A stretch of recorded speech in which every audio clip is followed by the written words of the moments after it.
Bonjour et bienvenue dans À Travers Champs pour cette 5e émission. On est en direct du studio du Siècle Vert sur le pavillon 4 du Salon de l'Agriculture et je suis toujours avec Camille Garcette. Bonjour. Bonjour Lucas Pierre. Et aujourd'hui au programme, Charles de Courson, député centriste, sera avec nous. Ce sera à 11 h en deuxième partie d'émission. Il répondra aux questions de Yanis Darras. Eugénia Pomaret sera aussi avec nous. Elle est directrice générale de l'Union des industries de la protection des plantes et on parlera du coup protection des plantes. Et comme depuis samedi, Camille, producteurs et productrices viendront sur notre plateau pour présenter leurs produits. Aujourd'hui, 2 régions sont mises à l'honneur de nouveau. Ouais, on va commencer par la région Auvergne-Rhône-Alpes. On va découvrir ses saveurs et puis on va finir notre voyage dans la région Grand Est, anciennement l'Alsace, la Lorraine et la Champagne-Ardenne pour ceux qui ne s'en rappelaient plus. Et dans quelques minutes, nous recevrons sur ce plateau Jean-Claude Périquet. Il est le président de la Fédération française de volailles. Et oui, il va pas venir seul parce qu'il va venir avec un coq meusien. Vous vous rappelez des poussins qu'on a reçus hier, Lucas? Hier, oui, très mignon. C'est la version adulte, version plus, donc je pense que vous allez voir, ça va être impressionnant. Et puis évidemment, tout au long de l'émission, Alban Gamet de Saint-Germain, Dimitri Hainaut et Tessa Ibar seront avec nous en duplex. On se connectera avec eux pour parler un peu de tous les stands qu'il y a aussi autour de notre studio. Vous pouvez évidemment réagir tout au long de l'émission au hashtag Siècle Vert. À Travers Champs, 5e émission, ça commence tout de suite.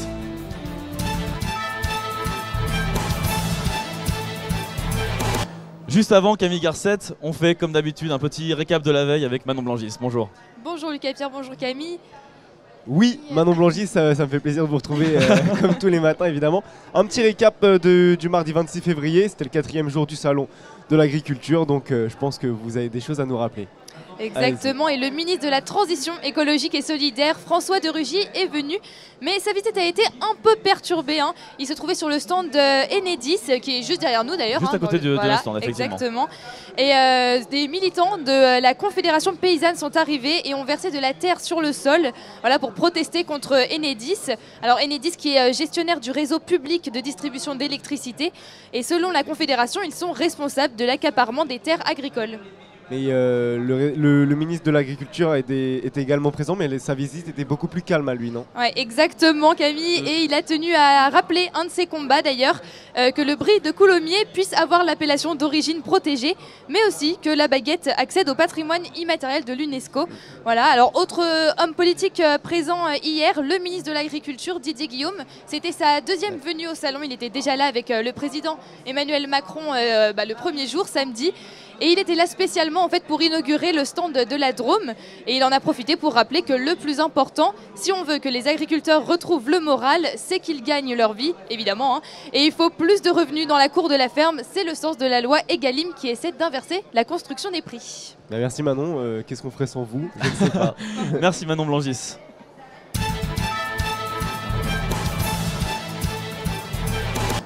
On est maintenant avec Jean-Claude Périquet, Camille Garcette. Vous êtes avec Guillaume Charpin et Jean-Claude Périquet. Oui, alors là, je ne vais pas essayer de le prendre dans mes mains aujourd'hui, mais vous avez une très belle bestiole. Bonjour à vous. Vous êtes président de la Fédération française de volailles et vous êtes venu avec un gros animal et Guillaume Charpin à vos côtés.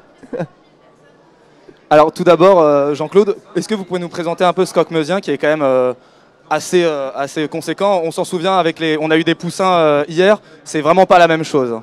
Oui, donc un coq meusien qui porte le nom, comme son nom l'indique, du département de la Beuse où j'habite. Ce sont des animaux de fort volume, comme vous voyez. Si c'est un coq, la poule est de couleur un peu différente, elle est saumonée. Comme particularité, volaille calme, bonne chair. Particularité physique, 5 doigts aux pattes. Je dis ça parce que les poules ordinaires n'en ont que 4. Ces pattes ont d'ailleurs un petit peu emplumées. D'accord. Et alors, la Fédération française de volaille, il y a beaucoup de gens, je pense, qui ne la connaissent pas. On connaît plus les fédérations sportives que les fédérations avicoles. Est-ce que vous pouvez un peu nous expliquer en quoi consiste votre travail de tous les jours en tant que président de la Fédération française de volaille? Notre fédération regroupe des associations d'éleveurs amateurs. J'insiste là-dessus. Nous ne sommes pas des professionnels. Nous avons tous un métier à côté et notre but c'est de préserver les volailles de race pure qui sans nous seraient déjà disparues. Et alors vous parlez d'éleveurs professionnels, eux aussi ont une association où chaque éleveur est vraiment de son côté et c'est ça qui fait peut-être la différence entre votre fédération et tous les éleveurs professionnels. Oui, l'aviculture professionnelle, bon, nous ne la connaissons pas trop. Je pense qu'il y a des grands groupes, il y a quand même des associations, des instituts qui regroupent un petit peu tout ça.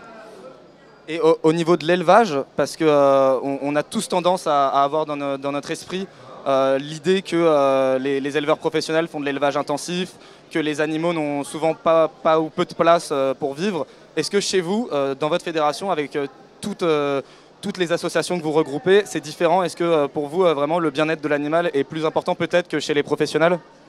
Effectivement, dans la mesure où ce n'est pas pour gagner notre vie, nos animaux, on les élève de façon traditionnelle. On les fait reproduire au printemps, la période la mieux adaptée. On les élève en plein air et de façon assez extensive et de nourriture équilibrée et complète. Et au salon, on voit assez régulièrement des volailles. Hein. On les voit, elles sont dans le hall 4 ici.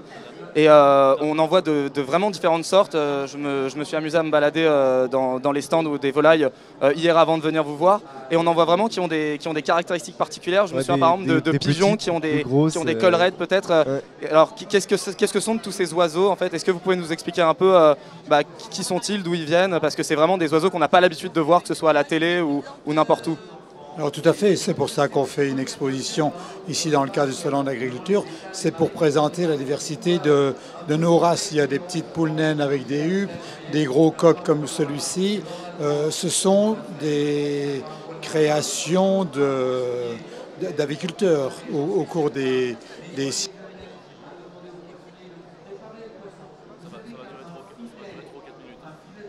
On a un petit problème de micro, ça arrive.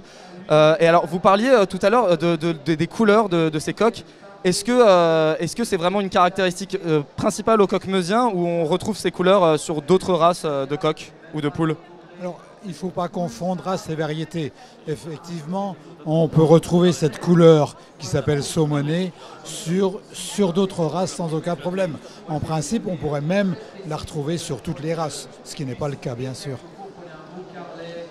Merci Camille Garcette, merci Guillaume Charpin et merci Jean-Claude Périquet. Je rappelle que vous êtes président de la Fédération française de volailles. Et vous pouvez évidemment le retrouver dans le hall 4 avec tous les animaux. Merci beaucoup Guillaume Charpin.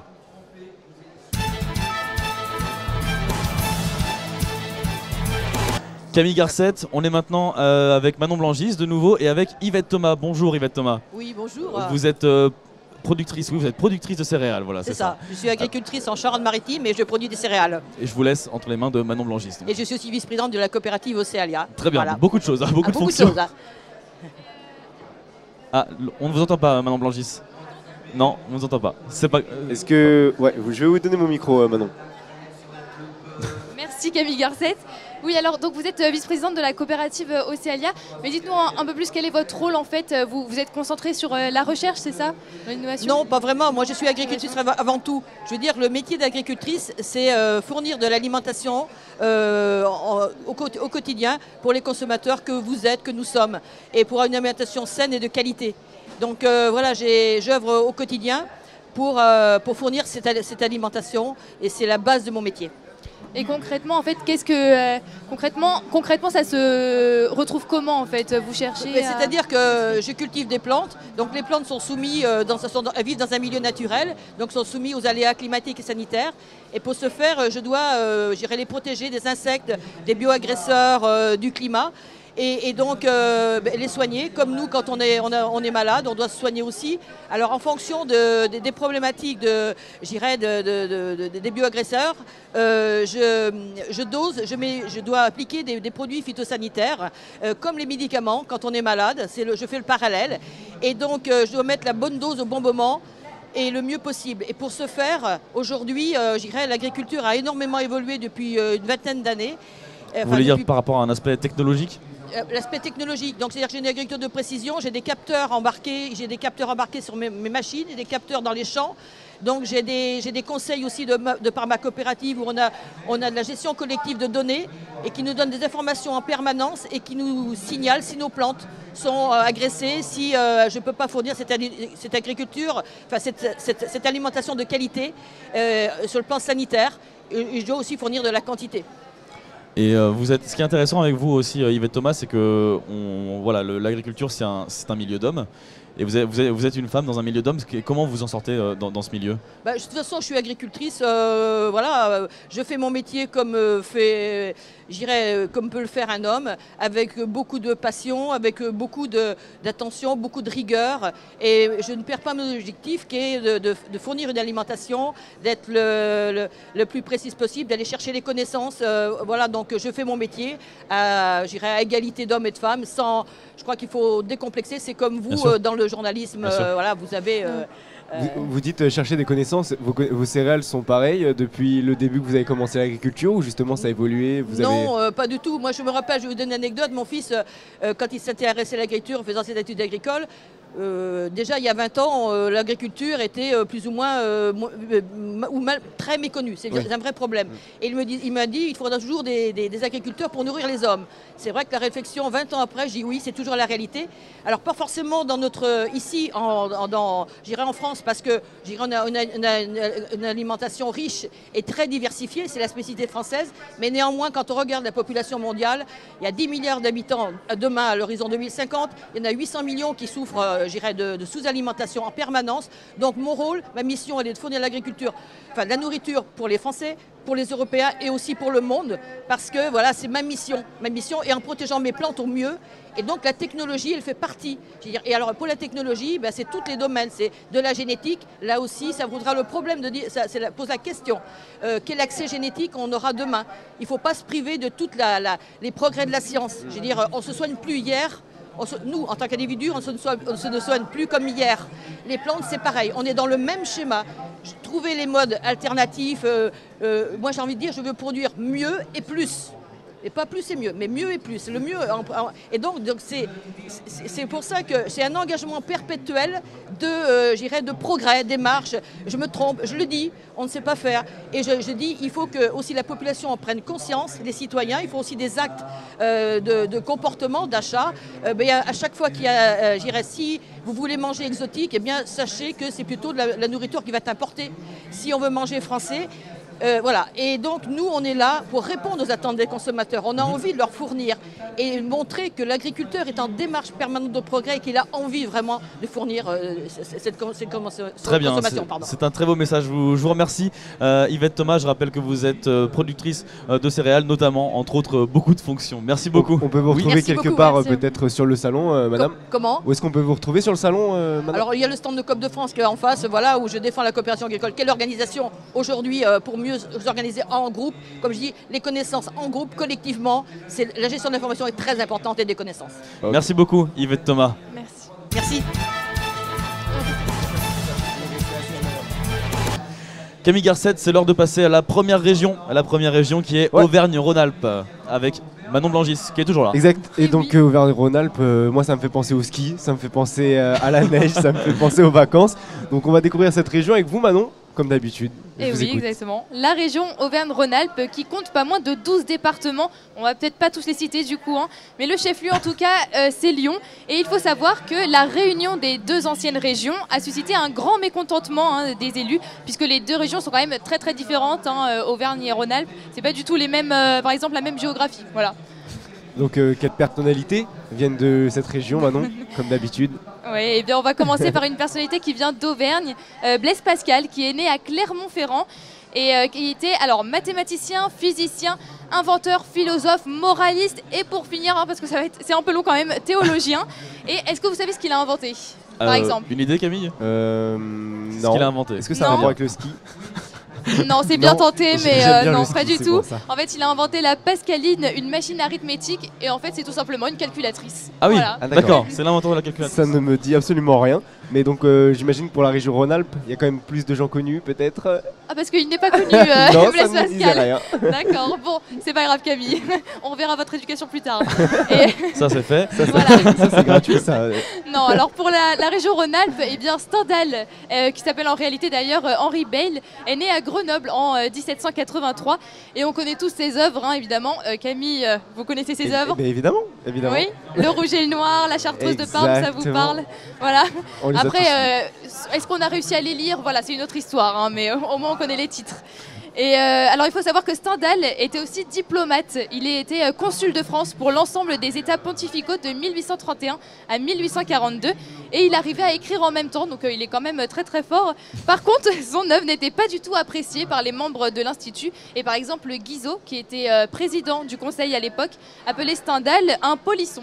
Voilà. Très bien. Polisson. Bon, Polisson. c'est terminé.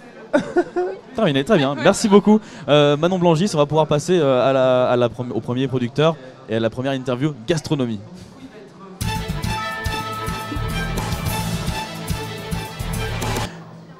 Camille Garcette, vous êtes avec Bastien Cochet et vous allez parler donc des lentilles du Puy-en-Velay, c'est ça? Exactement, nous on a des produits juste ici. Bastien, vous êtes venu avec le représentant, je vous écoute, on vous laisse vous présenter. Ah, c'est le micro qui Attendez, ne marche c'est bon. pas. Je vous apporte le deuxième micro. C'est l'erreur. Voilà. Merci Lucas Pierre. Il n'y a pas de problème, avec plaisir. C'est bon, on m'entend? Parfait. Alors, donc, je suis avec Philippe Boyer, qui est producteur de lentilles et aussi président de l'organisme de défense et de gestion de la lentille du Puy-en-Velay. Donc, le Puy-en-Velay, c'est le seul légume qui est d'appellation d'origine contrôlée. Donc, vous êtes en Auvergne-Rhône-Alpes. Dans l'Auvergne-Rhône-Alpes, il y a la Haute-Loire. Et en Haute-Loire, le Puy-en-Velay. Et quoi de plus représentatif au Puy-en-Velay que la fameuse lentille. Donc elle est cultivée depuis 2000 ans, c'est bien ça, au Puy-en-Velay. Pourquoi est-ce qu'elle pousse spécifiquement dans le secteur du Puy-en-Velay? Au Puy-en-Velay, on est sur une terre volcanique qui donne le goût spécifique de la lentille. Et en plus, on est sur une zone d'altitude qui va de 800 à 1100 mètres d'altitude. Donc on a des conditions climatiques qui nous sont spécifiques et qui donnent la particularité de la lentille, notamment en termes de taille. Toute la zone est entourée de massifs montagneux qui sont conséquents. Et pendant la période estivale, la chaleur, les nuages chargés d'humidité qui montent du sud de la France déversent leur humidité sur le contrefort du massif. Et l'air chaud qui continue dessèche la lentille d'une façon prématurée par rapport à son cycle naturel, ce qui fait qu'on a une lentille qui est plus petite que la normale, mais par contre qui est très concentrée en oligo-éléments et en fibres, ainsi qu'il y a une peau très fine, et ça aide au niveau de la cuisson. Oui. Je voulais juste vraiment préciser que les lentilles ne poussent qu'à cet endroit-là, vraiment grâce à l'environnement en fait, c'est exactement ça? C'est surtout, on retrouve de la lentille ailleurs en France, mais elle n'a pas les spécificités de la lentille verte du Puy, qui est vraiment liée à son territoire, quoi. Est-ce que vous pouvez nous expliquer ce que vous nous avez amené sur le plateau? Voilà, les différentes boîtes de lentilles que vous nous avez amenées. Quelles sont les différences? Voilà, donc là on a 3 boîtes de lentilles qui sont différentes. Alors à l'intérieur c'est toujours la même lentille, c'est la lentille AOP du Puy. Mais la lentille est organisée au niveau du département au niveau de l'ODG avec 3 conditionneurs différents. Et chaque conditionneur a sa particularité et se différencie des autres par la présentation qu'il peut faire de la lentille.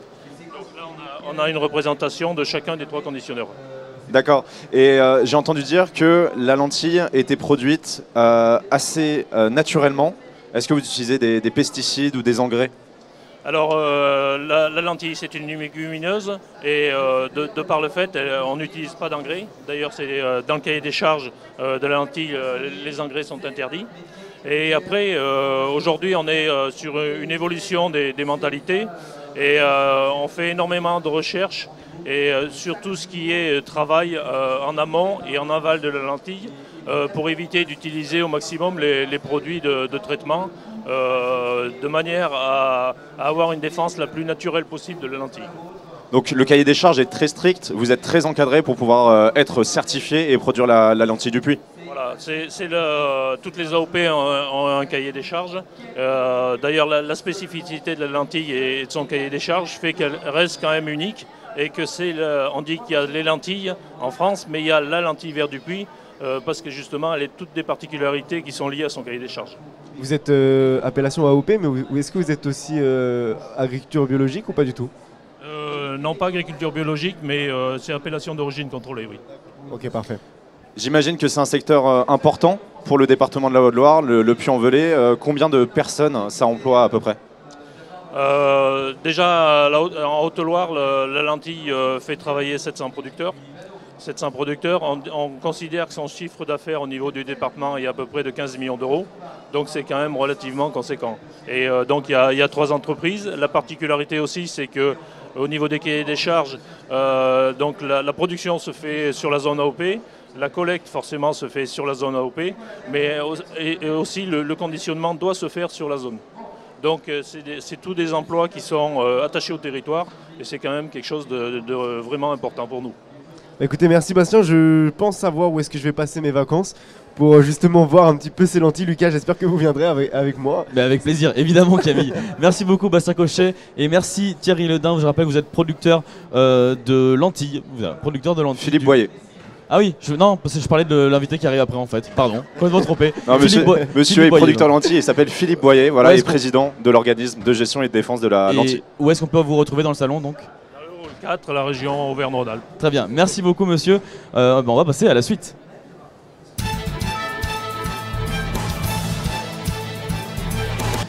Dans quelques instants, nous nous reconnecterons avec Alban Gamet de Saint-Germain, Camille. Alban Gamet de Saint-Germain, Dimitri Hainaut et Tessa Ibar, donc qui seront dans le salon d'agriculture pour vous faire visiter un peu tout ça. Et puis dans quelques instants, donc, vous l'avez entendu, je vous ai parlé de Thierry Ledin. Je me suis trompé cette fois-ci c'est bon, c'est le bon. Thierry Ledin, donc qui est producteur de Beaujolais. Tout ça, c'est juste dans quelques instants.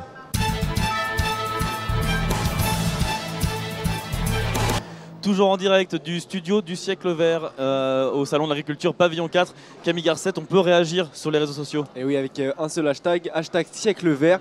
On va pouvoir lire vos tweets en direct sur le plateau. Si vous avez des questions à poser, des réactions, on va les lire. Et maintenant, on est avec Antoine Lhermitte qui nous a rejoint. Bonjour Antoine Lhermitte, vous êtes avec Thierry Ledin. Exactement, Thierry Ledin qui est vice-président de la commission économique et marché de l'Inter-Beaujolais, qui est également viticulteur, qu'on a récupéré donc de pavillon Auvergne-Rhône-Alpes. Bonjour à vous Thierry. Bonjour à vous tous. Et qui est le mieux placé, je pense, aujourd'hui, dans peut-être pas tout le salon, mais en tout cas bien placé pour pouvoir parler de Beaujolais. Très bien. Avec vous, puisque vous faites partie, vous représentez même ce matin un grand collectif qui est disposé dans un stand du salon de l'agriculture. C'est un collectif en réalité, c'est pas une exploitation ou un exploitant. Tout à fait, sur le salon de l'agriculture, on est présent avec un ensemble de viticulteurs, 30 viticulteurs qui vont monter tout au long de la semaine pour représenter l'appellation. Et on a fait le choix pour le salon de l'agriculture de regrouper toute l'appellation. On a les crus qui sont représentés, on a les Beaujolais villages, les rosés, les blancs. L'ensemble de l'appellation sera présente. On a pour habitude de résumer le Beaujolais au Beaujolais nouveau. Exactement. Et ce n'est pas que ça, on en parlait tout à l'heure. C'est aujourd'hui le Beaujolais nouveau n'est que 15%, 25% de notre production, un quart. Et on a beaucoup d'autres choses à présenter au grand public. Et c'est pour ça qu'on a réuni la profession depuis maintenant 2 ans et qu'on vient sur le salon de l'agriculture pour présenter nos vins. Alors justement, à titre d'exemple, là on a deux bouteilles qui sont disposées sur la table. Est-ce que vous pouvez nous dire un petit peu ce qu'on a posé? On a 2 exemples de choses qui sont différentes que le grand public ne connaît pas beaucoup. On va avoir un Beaujolais blanc, puisque aujourd'hui 10% de l'appellation est plantée en blanc. Et il y a une méconnaissance des blancs du Beaujolais, donc on essaie de le faire connaître. Et là on aura un Beaujolais village qui est un élevage en fût de chêne, qui va amener un vin qui est beaucoup plus capiteux, une plus grande longueur en bouche. Donc ça va être des exemples de vins qu'on va pouvoir leur proposer sur le stand pour qu'ils redécouvrent nos vins différemment. Justement, on vous parlait du stand. Ce stand, il a une petite particularité par rapport à beaucoup d'autres stands qu'on peut trouver dans le pavillon 3 du salon. C'est que c'est vraiment, on peut le dire, c'est une sorte de bar géant. On peut le dire comme ça, un vrai bar qui fait l'angle et qui se démarque beaucoup des autres stands. C'est donc pour ça que vous y êtes allé, Antoine, je me disais bien. Je suis démasqué. C'est exactement. On vous voit tous passer. Hein. On y passe tous avec un regard un peu coupable. Non, mais justement, pour être un peu plus sérieux quelques secondes, c'est vraiment l'idée aussi de se démarquer là-dessus et d'être au final vraiment une sorte de repère un petit peu de bar, il n'y a pas d'autre mot, de bar au milieu de vrais stands finalement. Oui, complètement. Le fait de revenir sur le salon de l'agriculture depuis 2 ans, l'objectif c'était de refaire déguster les vins. Le grand public aujourd'hui et connaît les vins de toute région, mais n'a pas le marqueur Beaujolais en tête. Et quand il va dans un supermarché ou chez un caviste, il va prendre une bouteille, mais il va prendre plutôt autre chose parce qu'il connaît. Aujourd'hui, il y a une méconnaissance de nos vins, donc à travers un bar au sein de l'agriculture, on va pouvoir leur faire déguster l'ensemble de nos vins. Et là, on a un objectif de refaire découvrir les vins à travers le goût, à travers la dégustation. On a un deuxième objectif, c'est que nos viticulteurs qui ont douté pendant certaines périodes de ce qu'ils faisaient ou qui avaient un doute, quand ils repartent d'ici, quand ils ont eu le contact avec le consommateur, et quand le consommateur leur dit mais c'est bon, ils repartent d'ici avec une banane, celle autour de la bouche, la fameuse, mais ils sont heureux de repartir et ils sont gonflés à bloc pour les années à venir. Eh bien, merci beaucoup Antoine Lhermitte, merci Thierry Ledin d'avoir discuté avec nous un peu de Beaujolais. Où est-ce qu'on peut vous retrouver exactement au salon? Alors on est dans le hall 3, le hall des régions, oui. Allez G et le stand 128. Vous verrez, vous ne pouvez pas le rater, c'est un grand bar avec une belle enseigne et on est au plein milieu du salon. Très bien, merci beaucoup Thierry Ledin, je rappelle que vous êtes donc producteur de Beaujolais.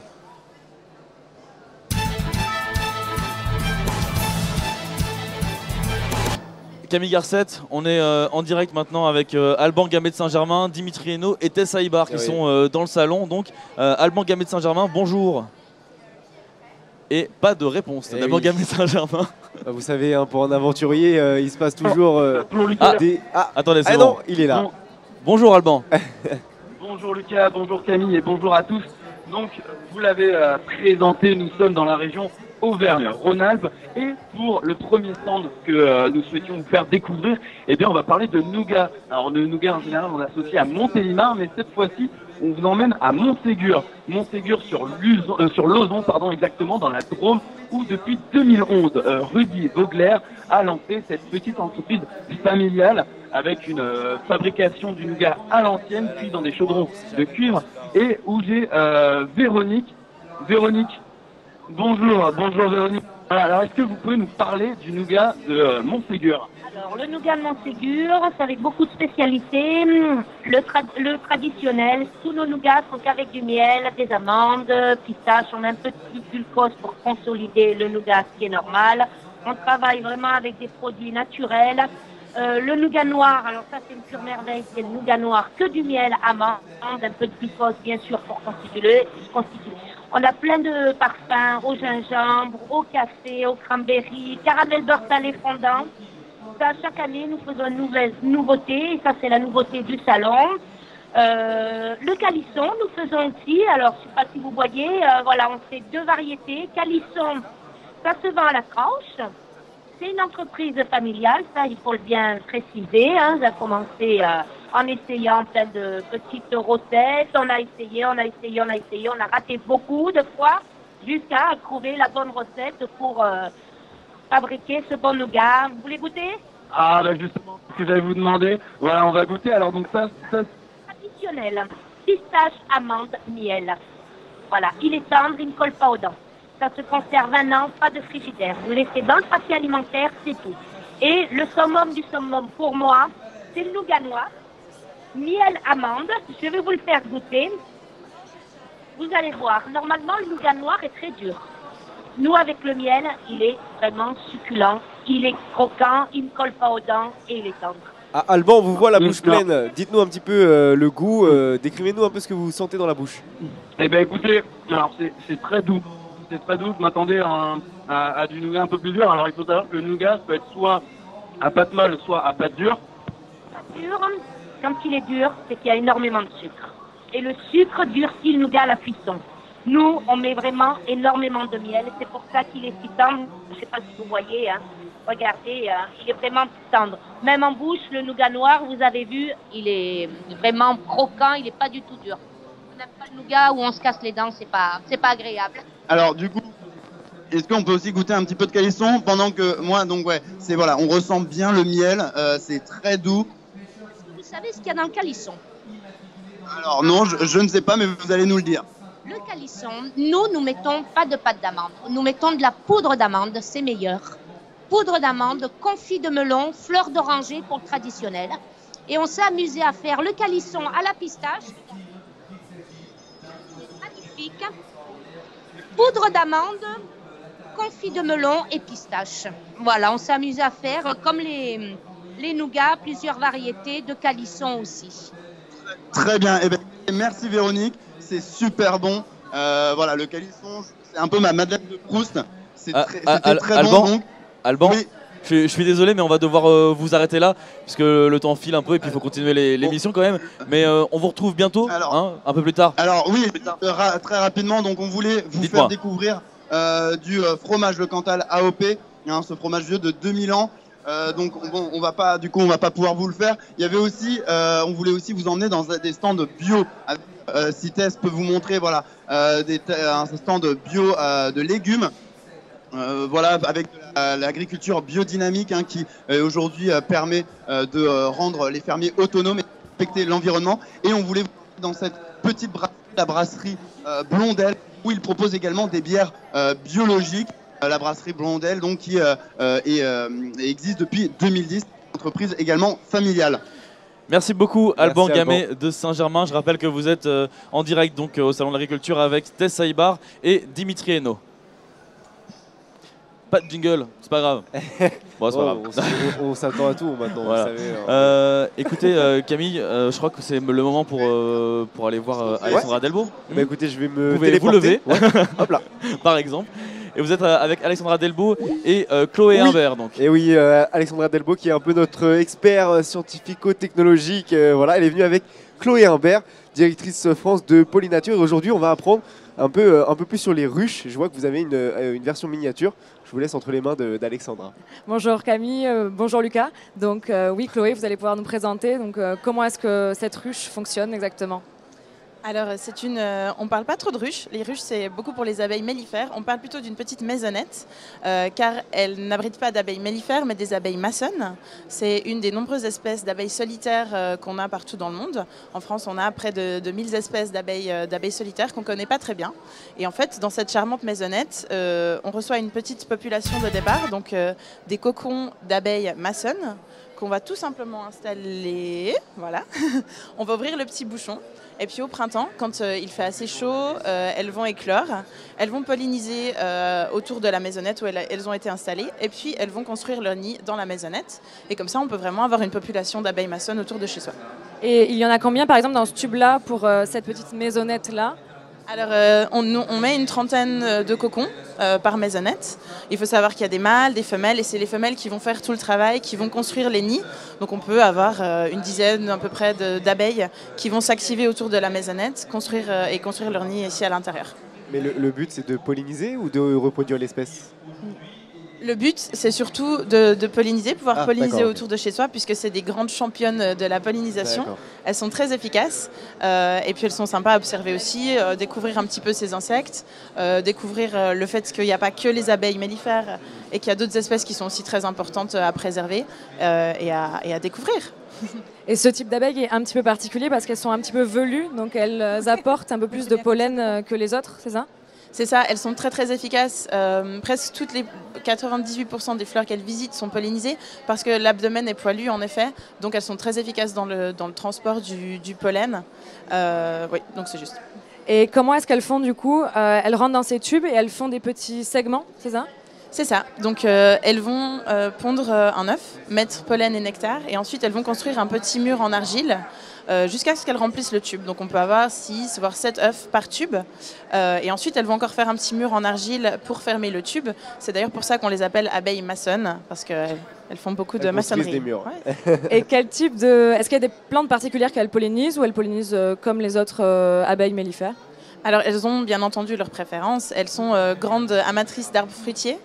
Mais après, elles aiment aussi beaucoup des fleurs sauvages, d'où l'intérêt de mettre des plantes sauvages dans son jardin pour attirer d'autres pollinisateurs. Elles aiment beaucoup, par exemple, le muscari ou l'étoile bleue. C'est des plantes printanières qui sont très très jolies et très colorées, donc c'est intéressant de leur mettre à disposition. J'imagine que ça aussi, une dernière question, Camille. Oui, ça doit être très pratique juste pour elles, parce que ça leur fait un habitat qui n'est pas naturel, mais qui est fabriqué par vous, et je pense que ça peut justement aider à reproduire l'espèce et à pérenniser les abeilles. Je trouve ça très, très important en fait. Oui, c'est juste parce qu'un grand problème des pollinisateurs, c'est le manque d'habitat. Il faut savoir qu'il y a aussi beaucoup d'abeilles qui nichent dans le sol, donc c'est une solution pour certaines espèces, mais voilà, il y en a bien d'autres.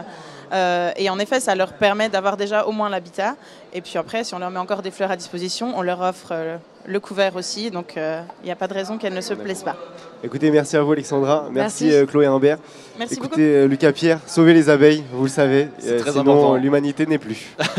Merci Alexandra Delvaux, merci Chloé Humbert. Je répète que vous êtes directrice France de Polynature. Camille, venez vous asseoir à côté de moi, venez par ici. Allez, venez directement. Oh, je me téléporte maintenant, c'est non, comme ça on arrête la téléportation. Ah, ok. Et on va donc lancer la deuxième région d'aujourd'hui. Oui, évidemment. Donc là, on part dans le sud. Non, on quitte le sud, pardon, excusez-moi Manon. Plutôt, oui. Pour remonter dans le nord, donc dans l'est, comme on l'a dit tout à l'heure, parce qu'on va on va visiter la région Grand Est, pardon Manon. Voilà, exactement. Avec Manon Blangis. Oui. Avec Manon Blangis, c'est vrai que Vous me je l'appelle présentez Manon. plus. La région Grand Est qui rassemble 3 anciennes régions, donc l'Alsace, la Lorraine et la Champagne-Ardenne. Pour le gentilé, du coup, il n'y en a pas. Du moins, il reste ceux des anciennes régions, donc alsaciens, champenois et lorrains. Et d'ailleurs, il y a plusieurs langues régionales, voilà, mais qui sont du même nom. Je connais peut-être une personnalité alsacienne. Ah, dites-moi. Est-ce que Sébastien Loeb Ouais, Oui. très bien. Bravo Camille. Sébastien Loeb, donc, qui est pilote de rallye et qui est né à Haguenau. Et il était engagé avec Citroën Racing et a remporté pas moins de 9 fois le championnat du monde des rallyes avec son copilote Daniel Elena.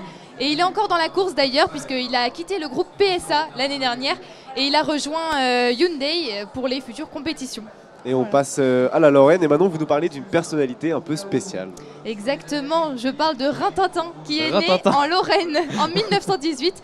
Rintintin qui est un grand acteur mais canin, voilà. Donc je parle bien D'accord. du berger allemand qui a tourné dans énormément de films comme On the Border de William McGann. Mais il a surtout eu le droit à sa série, à son nom d'ailleurs, Rintintin, et qui a été créée par Lee Duncan. Et la diffusion se fait de 1954 à 1959. Donc vous vous doutez bien en fait que c'est pas le Rintintin original, si je puis dire, qui joue dedans, mais plutôt le 4e descendant de Rintintin. Voilà. Incroyable, c'est un peu Rantanplan en fait, c'est le Rantanplan français. Exactement, D'accord, voilà. C'est exactement ça. Merci beaucoup Manon Blangis pour la présentation de cette région Grand Est.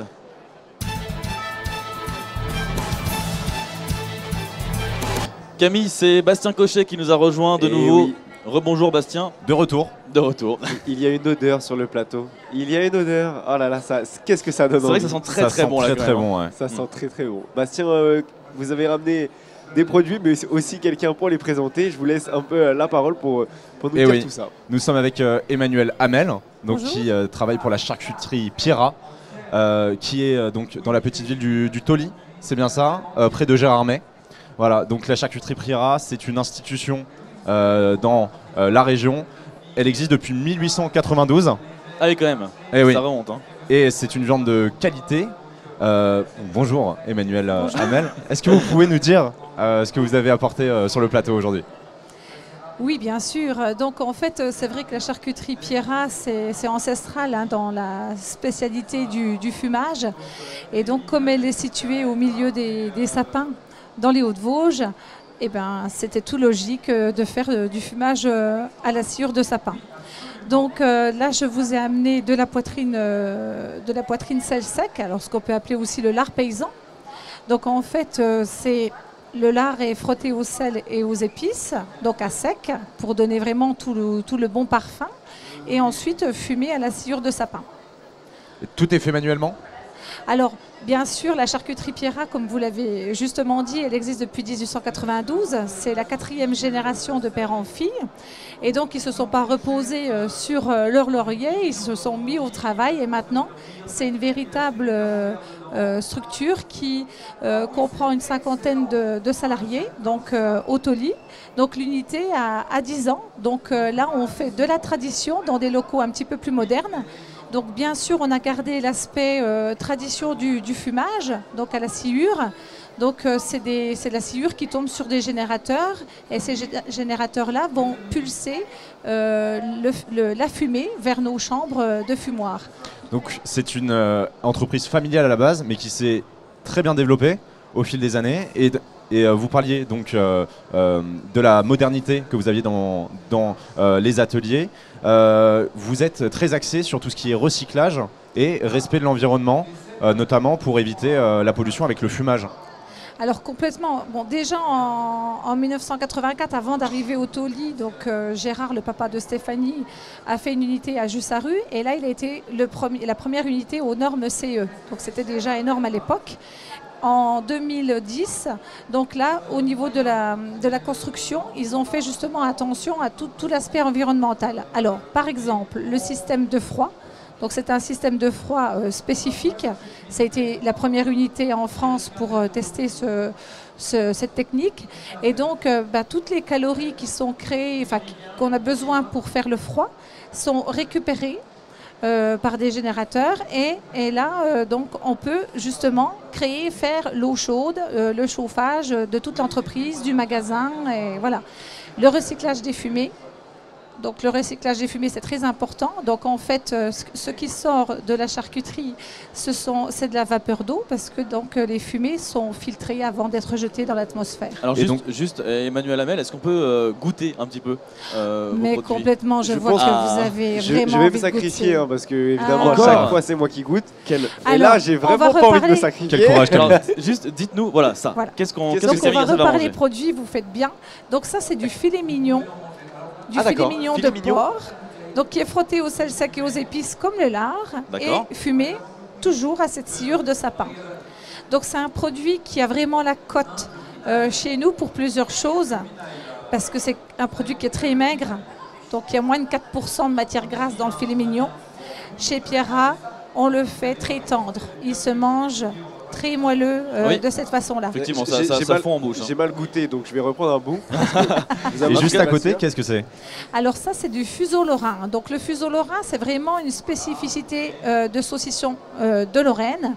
Donc c'est de la viande maigre qui est marinée avec du vin, des épices, donc c'est plutôt échaloté.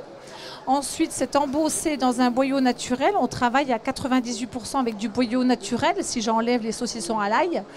Et donc après, il est mis en mûrissement, il est fumé au sapin et après il est mis en salle de maturation. Donc vous avez un saucisson maigre et moelleux en bouche que vous qui sent extrêmement bon aussi. Exactement. Qui sent vraiment très très bon. Mais de toute façon, depuis qu'on a amené le plateau sur la table, vraiment on a l'odeur qui vient aux narines. Ouais, une odeur de fumée d'ailleurs. Je vous propose de goûter ça du coup, Camille. Avec grand plaisir. On va juste goûter ça. Et j'ai entendu dire que vous aviez été primé par plusieurs médailles, 2 médailles de bronze et 1 médaille d'argent. C'est pour quel produit? Alors, la médaille de bronze, c'est pour la saucisse au couteau. Donc la saucisse au couteau, c'est une saucisse maigre. Donc c'est vrai qu'aujourd'hui, on chasse un peu le gras. Donc on a cette saucisse qui est coupée gros. Donc du coup, il y a moins de gras dedans. Elle va avoir une cuisson rapide du fait qu'il y ait beaucoup de viande dedans. Et donc cette saucisse au couteau, elle a eu donc cette médaille de bronze. Après, je n'ai pas amené donc les knacks supérieurs. On a une médaille d'argent sur des knacks supérieurs. Et les viennoises, encore une médaille de bronze. Alors pour faire la différence entre la knack supérieure et la viennoise, la knack supérieure, c'est 10% de bœuf et le reste en porc. La viennoise, c'est 10% de veau et le reste en porc. Donc ça, voilà, on l'utilise, on fait des hot dogs sur le stand avec la knack supérieure. Très bien. Eh bien, merci beaucoup Emmanuel Hamel et bravo aussi pour vos médailles du coup. Et merci de nous avoir amené ça. Ouais, c'est vraiment très très bon. Où est-ce qu'on peut vous retrouver juste dans le salon? Alors on se trouve au hall 3, donc dans l'allée F numéro 166. Eh bien allez-y parce que vraiment c'est très très bon. Camille Garcette confirme. Merci beaucoup Bastien Cochet, merci Emmanuel Hamel. Vous.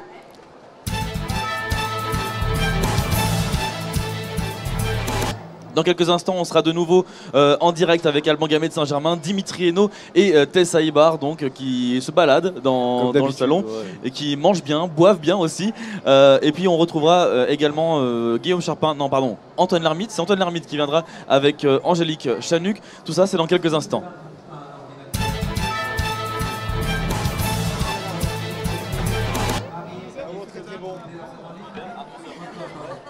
Incroyable. Un petit bout avant de partir.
vite sans dire quand ça va être à vous.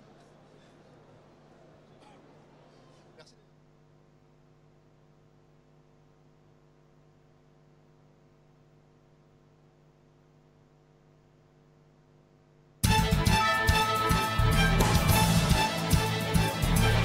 Toujours en direct depuis le stand du siècle vert au Salon de l'Agriculture, pavillon 4, Camille Garcette. Les personnes qui nous regardent, si vous nous regardez, vous pouvez aussi réagir, sachez-le. Avec le hashtag siècle vert sans accent, on peut lire toutes vos réactions, toutes vos questions sur le Twitter qui est affiché dans l'émission. Et vous pouvez poser vos questions, puis qu'on recevra dans quelques instants le député centriste Charles de Courson. Donc n'hésitez pas à poser vos questions, il y répondra en direct. Antoine Lhermitte nous a rejoint dans ce studio. Vous êtes Antoine Lhermitte avec Emmanuel, producteur de rhum. Exactement, Emmanuel Potin, producteur de rhum, du rhum de tradition réunionnaise en Alsace. Et c'est ça tout le concept. C'est toute voyage. Une des grandes idées, parce qu'il y a plein d'autres choses dont on va parler également. Vous êtes producteur de rhum en Alsace. Alors expliquez-nous déjà comment on en arrive à faire du rhum de tradition réunionnaise en Alsace. Okay. Tout d'abord, le rhum de la Réunion, c'est le rhum agricole, bien sûr. Et c'est le rhum charrette. Donc, on a commencé à travailler sur la métropole depuis à peu près 4 ans. Et on a rencontré des personnes sympathiques, donc, qui montaient des stands et tout, et qui est devenus nos collègues. Et aussi, on va dire maintenant, la famille. Et donc, à partir de ça, on avait la plus grande cave de rhum avant sur Nantes. Et aujourd'hui, nos collègues habitent sur Strasbourg. Donc, vous les avez suivis. Donc à partir de là, ils nous ont demandé si on pouvait travailler ensemble. Et donc on a fait un labo et en même temps une petite boutique sur Strasbourg en Alsace. Et alors ça marche très très bien, on a plein de produits, je sais pas, je pense qu'on les voit là à l'image en ce moment. Des produits qui ont été médaillés maintes et maintes fois, des centaines de fois. Dans 20 pays, dans plus de 20 pays, c'est quelque chose qui s'exporte vachement bien aujourd'hui. Voilà, donc on va dire depuis 4 ans, c'est vraiment l'effervescence. Donc déjà plus de 253 médailles. Ah oui. Ouais.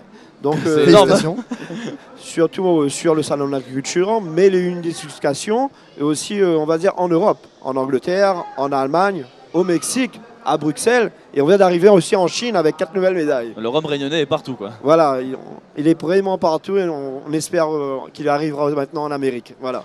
Et alors, il y a une chose, puisque vous avez un stand de rhum donc, dans le pavillon, pavillon 3, région Grand Est, évidemment, mais vous n'avez pas que ça, parce que vous avez également un restaurant dans un autre pavillon, dans le pavillon 5, qui est le pavillon du monde. Des Outre-mer. Voilà, donc comme vous le dites, on est sur le pavillon 3 en Alsace, donc hall 3 en numéro G, et dans le hall 5, rayon d'Outre-mer, dans les Dômes, donc avec un autre stand qui fait 50 mètres carrés, avec 8 animatrices rayonnaises, je tiens à préciser, et aussi un stand de restauration qui fait 600 mètres carrés, avec toute la culture culinaire de l'île de la Réunion, à savoir le rogaille saucisse, le cabri massalé, le rogaille œuf, comme on dit à la Réunion, qui est vraiment une merveille. Voilà. Ça doit plus vous parler à vous, Lucas, parce que vos origines sont réunionnaises et ça donne vraiment oui, envie. Effectivement, oui. C'est vrai que là, on voit aussi des rhums qui donnent très envie. Justement, je voudrais qu'on en parle de ces rhums, notamment d'un rhum, puisque là, ça, je pense que vous connaissez pas.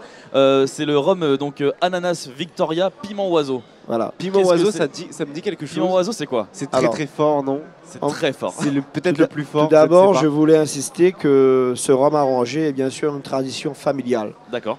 Toute notre famille est agriculteur, nos beaux-parents et tout. On produit les ananas, les fruits de la passion et surtout l'ananas Victoria qui est un label, comme vous le savez.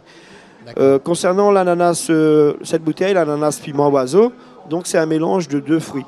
L'ananas piment et bien sûr le piment oiseau. Le piment oiseau, ce sont les piments qu'on trouve dans les cannes à La Réunion. Voilà. Donc qui est excellent comme un piment martin, on va dire. On l'appelle ça comme ça. Donc on va dire cette bouteille, ce qui est spécifique, on va dire c'est un 2 en 1. L'ananas au départ, très fruité, et le piment oiseau qui picote légèrement la langue à la fin. Et il y a une autre bouteille qui attire mon attention, moi c'est cette bouteille de vanille Réunion, café Bourbon pointu. Voilà. Donc c'est pareil, c'est le même concept que l'autre bouteille. Donc c'est la vanille de Saint-Philippe, que sans doute vous connaissez, vous qui étiez à l'île de la Réunion. Et le café Bourbon pointu, l'un des meilleurs cafés au monde, qui se négocie entre 200 et 300 € le kilo. Ah oui. Faut le préciser. Voilà. C'est la preuve qu'on peut vraiment trouver de tout partout, même dans le Grand Est. Voilà. D'ailleurs, je tiens à préciser, cette bouteille, elle a été médaillée d'or en 2016, médaillée d'argent en 2017, médaillée d'or en 2018. C'est l'ascension. Vous saviez quelle bouteille c'était, Lucas, vous nous avez trompé. Alors, on parlait d'un autre produit, une dernière question peut-être. Si non, allez-y, Antoine. J'ai le temps. Il n'y a pas de souci. Bon, on parlait d'un autre produit, on parlait de vinaigre. Juste avant, vous faites maintenant du vinaigre aussi. Là, ça m'étonne un peu cette histoire de vinaigre. Donc, depuis le mois de décembre, on est en train de négocier d'autres concepts, d'autres formes de produits.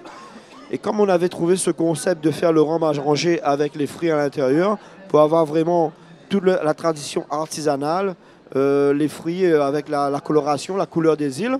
Donc on est arrivé sur le nouveau concept des vinaigrettes. Donc avec aussi le fruit à l'intérieur.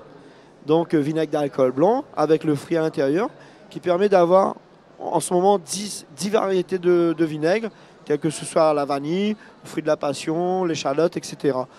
Donc prochainement sur le site, on aura 10 recettes pour les 10 vinaigres. Et donc on a reçu aussi 4 médailles déjà pour ce vinaigre depuis le mois de décembre. Et bravo encore une fois. Merci beaucoup Emmanuel pour avoir présenté un peu tous ces produits surprenants effectivement, puisque bon oui, c'est vrai que du rhum réunionnais en Alsace, c'est pas tous les jours à mon avis. Il fallait le faire. Fallait le faire effectivement. Donc merci beaucoup, bravo encore pour vos médailles. Merci Antoine Lermite. Merci pour tout. Au revoir.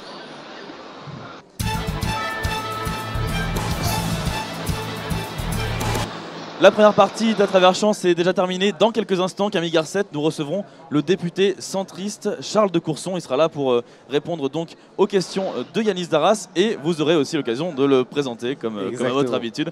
Donc voilà, tout ça c'est dans quelques instants. Restez avec nous dans À travers champs. Ah pardon, oui c'est vrai. J'avais un peu oublié cette petite chose. Excusez-moi. Je tiens à m'excuser. Désolé Alban. Alban, est-ce que vous m'entendez ? Allô Alban. Alors, Bon, on y va. Oui, voilà. Alors, je sais pas si on est en duplex, je ne vous entends pas. Ah, on nous entend pas. Si, allô. Voilà, là, bon, là je vous entends pas très bien.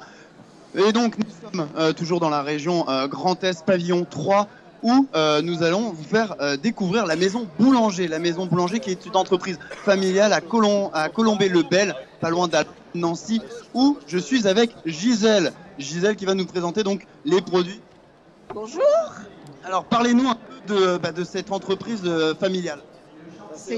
On travaille avec nos enfants. Nos enfants nous ont racheté depuis 11 ans. C'est une entreprise avec 28 personnes parce qu'on fait tout à la main. Et on a des spécialités qui sont vraiment propres à notre entreprise. Le Kugler Mirabelle, le pâté lorrain et le bouchon lorrain, qui sont des créations de notre fils. Très bien, oui, j'ai vu que les recettes étaient 100% familiales. Alors, Tess, si vous pouvez montrer, parce que Dimitri, notre gourmand, il est en train de goûter quelque chose. Alors, qu'est-ce que vient de goûter Dimitri ? Dimitri vient de goûter du Kugler à la Mirabelle. C'est un levain Mirabelle avec des Mirabelles pochées, un glaçage Mirabelle le fruit, plus un peu d'eau de vie de Mirabelle. C'est la recette du baba de Stanislas qu'on a modifiée. Eh bien, merci beaucoup Gisèle. On va demander à Dimitri ce qu'il en a pensé. Si du coup Tess peut vous montrer aussi, voilà, vous avez parlé de rhum, et encore du rhum aussi, le rhum d'Anjulac. On va avancer un petit peu, vous avez de tout dans la région Grand Est, on a du vin, on a bien sûr des confiseries pour les plus petits, mais même les plus grands. Vous avez aussi de la charcuterie sur votre gauche, de la charcuterie, des spécialités, lorraine. Et on arrive ici à Ardouenne, cette brasserie familiale où Daniel est occupé. Voilà, c'est une entreprise familiale qui est créée depuis 2006 à Launois-sur-Vence avec donc Daniel. Bonjour, est-ce que vous pouvez nous parler un peu de votre entreprise ? Alors notre entreprise est une brasserie artisanale située dans les Ardennes qui a été créée il y a 13 ans maintenant. Et on a commencé à zéro pour faire une bière blonde. Et aujourd'hui, nous avons une gamme de 8 bières différentes qui se présentent en bouteille de 33, en bouteille de 75, en magnum, en fût de 20 litres et en fût de 30 litres. Et alors pour les connaisseurs, vous avez quoi ? Vous avez de la blonde, vous avez de l'ambrée, vous avez tout ? On a une gamme qui va de la blanche, la blonde, l'ambrée, la bière à la cerise, l'obscure, c'est une bière blonde un peu typée, la voilique, l'avoinique bleue, qui est une bière houblonnée, et l'avoinique rouge, une bière fruitée, et la bière de Noël. Très bien. Alors justement, Dimitri, le gourmand de cette rédaction, encore après les pâtisseries, vous êtes en train de nous goûter une bière. Alors qu'est-ce qu'on vient de servir à Dimitri là? Ah, c'est la blonde, c'est la rouenne. Alban, La bière blonde, qui est une bière blonde qui a obtenu un prix d'excellence au concours de Londres l'an dernier. C'est une très bonne bière, typée également, puisque on lui incorpore un houblon un peu particulier qui lui donne un goût particulier qui plaît beaucoup. Elle est rafraîchissante et elle dose 5,5 d'alcool. Elle n'est pas très alcoolisée. À boire avec modération, bien sûr. Merci Daniel, merci beaucoup. Alban Gamet de Saint-Germain, s'il vous plaît, est-ce qu'on peut demander à Dimitri Hainaut de nous dire ce qu'il pense tout simplement de la bière et on rappelle d'ailleurs que l'alcool est à consommer avec modération. Alors, Dimitri, ça va être à vous. Il va falloir que vous nous disiez, si je commence à plus parler français, ça passe. Que vous nous disiez ce que vous en pensez et surtout aussi que vous nous parlez de ce que vous avez goûté tout à l'heure à la boulangerie. Alors, à la boulangerie, c'est très simple, ça se mange tout seul. Ça se mange vraiment tout seul, c'est bien, c'est fruité, c'est bon, c'est tout simple, c'est vraiment, ça va parfaitement sur tout. Et là, sur la bière Ardouenne, comme on disait, il y a un goût un peu particulier avec un houblon différent qu'on le sent. On sent vraiment la différence, 5,5% d'alcool, je vous le dis tout de suite, même si c'est à consommer avec modération, on le sent pas, vraiment, ça se boit tout seul. En plus bien frais, après avoir mangé un petit morceau, c'est parfait. Voilà, vous avez un Dimitri heureux et nous on vous laisse, on va continuer à explorer donc ce pavillon 3 pour vous faire vivre tout ça. C'est très bien, Alban. Merci beaucoup Alban Gamet de Saint-Germain, Dimitri Hainaut et Tessa Ibar donc qui sont en direct dans tout le salon agriculture. Hier ils étaient au salon international du machinisme agricole. Exact. Ils voyagent beaucoup. Ils voyagent beaucoup, ils mangent bien, ils boivent bien et j'aimerais bien être à leur place. Et bon voilà, c'était Dimitri Hainaut, Tessa Ibar et Alban Gamet de Saint-Germain.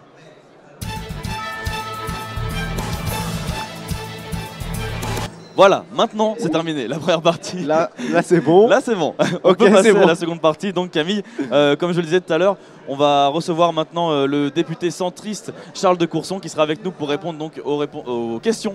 Pour répondre aux questions de Yanis Darras. Ouais. Et encore une fois, voilà, vous aurez l'occasion de le présenter, de faire un portrait donc, de Charles de Courson. Tout ça, c'est dans quelques instants. Restez avec nous.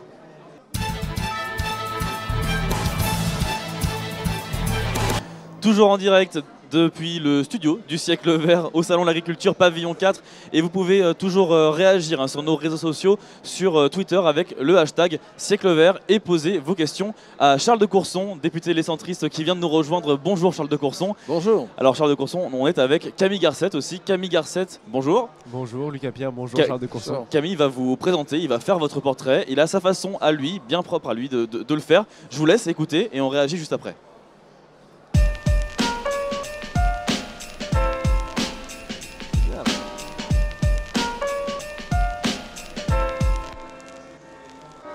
Charles de Courson assure la tradition politique de père en fils depuis 2 générations. Première expérience à la mairie de Vannes-les-Dames, là où votre père était maire, oui paix à son âme.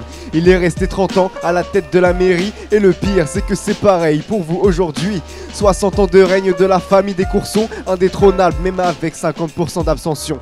Vous êtes plutôt centriste avec des positions claires, soutien de Bayrou ou Sarkozy, parfois on s'y perd. Vous êtes anti-mariage gay pour des raisons de fond. Toujours pas compris votre argumentation, respecté par l'ensemble de l'Assemblée.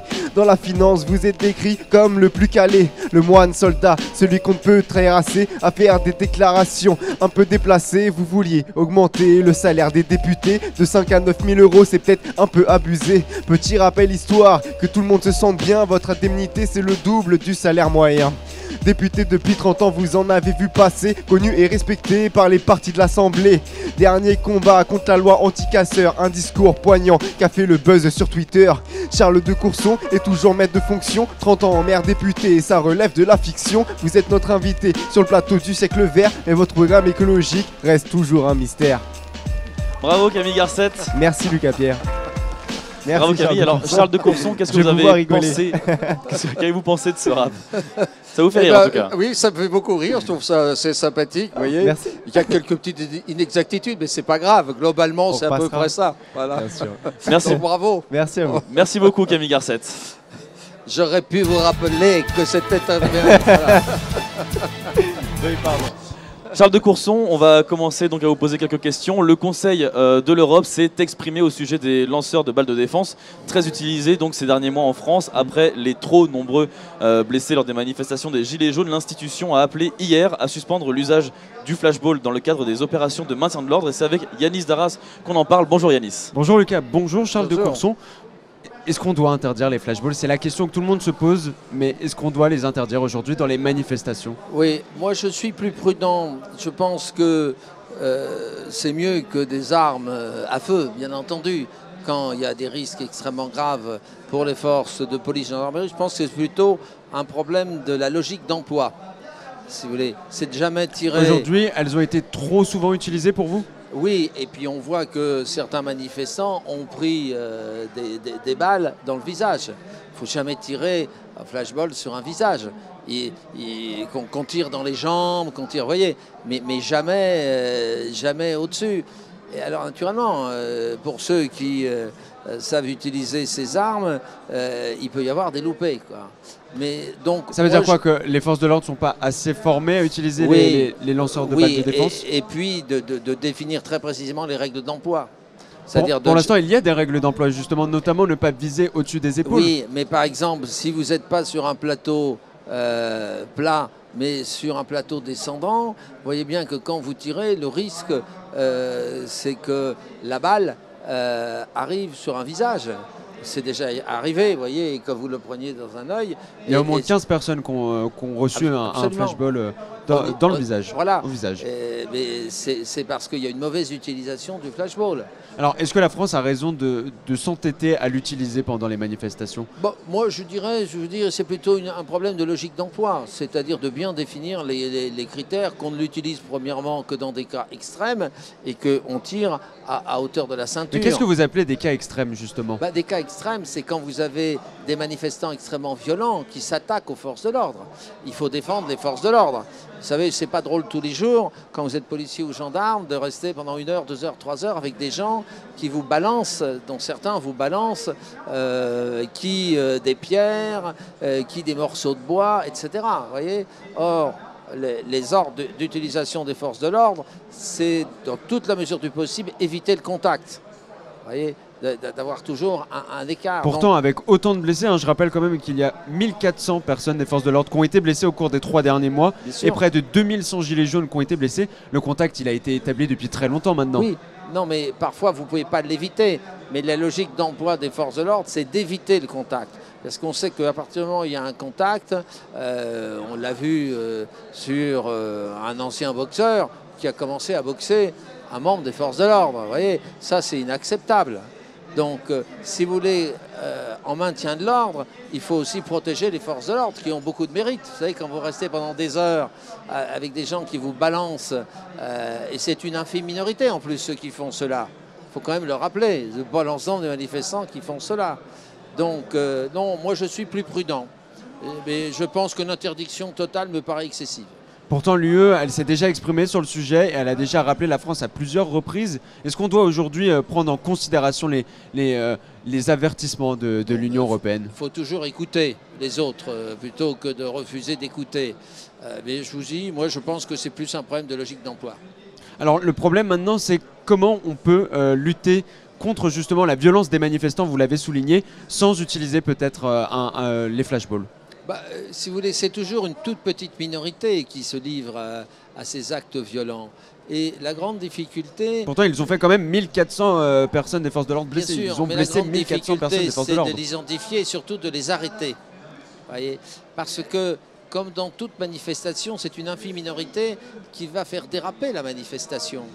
Et l'un des inconvénients des Gilets jaunes, c'est qu'au début, il n'y avait aucun service d'ordre. Tout le monde sait que quand vous organisez des manifestations, il faut absolument un service d'ordre pour éviter la pénétration d'éléments incontrôlés qui ne sont pas là du tout pour défendre les thèses que défendent les manifestants. Donc en fait, ce n'est pas casser. l'utilisation du flashball qui est problématique, mais le fait que les manifestations des Gilets jaunes ne soient pas assez encadrées pour vous?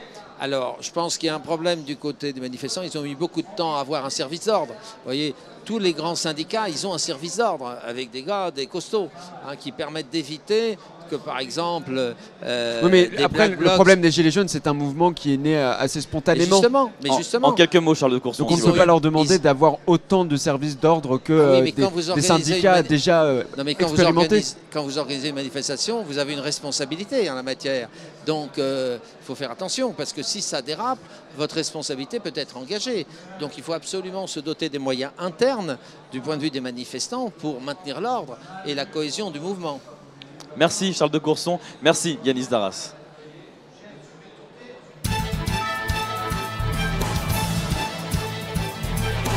Comme chaque année, la Direction générale de la consommation, de la concurrence et de la répression des fraudes publie son bilan annuel sur l'agriculture biologique. Sur toute l'année 2017, Charles de Courson, 28% d'anomalies ont été relevées par la répression des fraudes. Et c'est avec Yanis Darras qu'on voit ça. Oui, vous l'avez dit Lucas, 28% d'anomalies relevées en 2017 et dont près des 2/3 qui concernent en fait le non-respect de la réglementation de l'agriculture biologique. Concrètement, la question aujourd'hui, c'est est-ce qu'en achetant du bio, nos consommateurs, on est trompés? Non, mais il y a une demande de bio, mais il faut bien s'entendre sur ce que c'est que le bio. Il faut expliquer aux consommateurs que le bio, ce sont des producteurs qui respectent des normes, des règles dans la production, dans le conditionnement, etc. Et qu'il est normal qu'il y ait un contrôle, parce que sinon il y a tromperie sur la marchandise. Si des producteurs ne respectent pas les chartes, ce n'est plus du bio. Voilà, avec tout le problème de la définition du bio. Et ce sont des règles qui sont reconnues. Pour vous, vous définissez comment alors une agriculture biologique? Une agriculture biologique, c'est celle qui respecte un cahier des charges qui permet de réduire au maximum un certain nombre d'utilisations, que ce soit des produits phytosanitaires ou autres. Mais il y a un minimum nécessaire. Je vais vous donner l'exemple de la viticulture champenoise. On fait un peu de bio en Champagne, mais quand vous regardez la charte, que ce soit en Champagne ou ailleurs, pour les vins biologiques, par exemple, il y a le problème du cuivre. Mais c'est quoi alors? C'est les règles, elles sont trop difficiles à être respectées aussi? Non, ce n'est pas un problème de difficile à respecter. C'est que même dans l'agriculture biologique, il ne faut pas faire croire qu'il n'y a aucun produit phytosanitaire ou aucun. Je vous donnais l'exemple du vin bio, ils ont recours au cuivre pour traiter un certain nombre de maladies. Donc il faut être pragmatique, si vous voulez, et voir filière par filière, type de produit par type de produit, jusqu'où on peut aller en l'état actuel des connaissances. Voyez, mais ne pas dire que le bio c'est un absolu. Ça ne l'est pas. C'est une amélioration par rapport à d'autres techniques. Alors pourtant, c'est un marché qui est en pleine expansion. Vous l'avez souligné. En 2017, il a augmenté de 17%. Et pourtant, ce genre de scandale, de mini-scandale, peut freiner le bio. Alors comment on peut aujourd'hui soutenir justement notre agriculture biologique française? C'est un problème aussi de discipline professionnelle. Vous le disiez vous-même. Comment est-ce qu'on a découvert cela? Par les contrôles. Or, quand vous vous engagez à respecter une charte, il est inclus dans la charte le contrôle, et le contrôle périodique, qui atteste que vous avez bien respecté la charte. Si vous n'avez pas respecté la charte, vous n'êtes plus un produit bio. Alors le problème aujourd'hui, vous le dites, c'est respecter la charte. Il y a beaucoup de réglementations, et pourtant nos agriculteurs, ils ne sont pas forcément aidés par le gouvernement. On se souvient, il a supprimé notamment quelques aides envers les exploitations biologiques.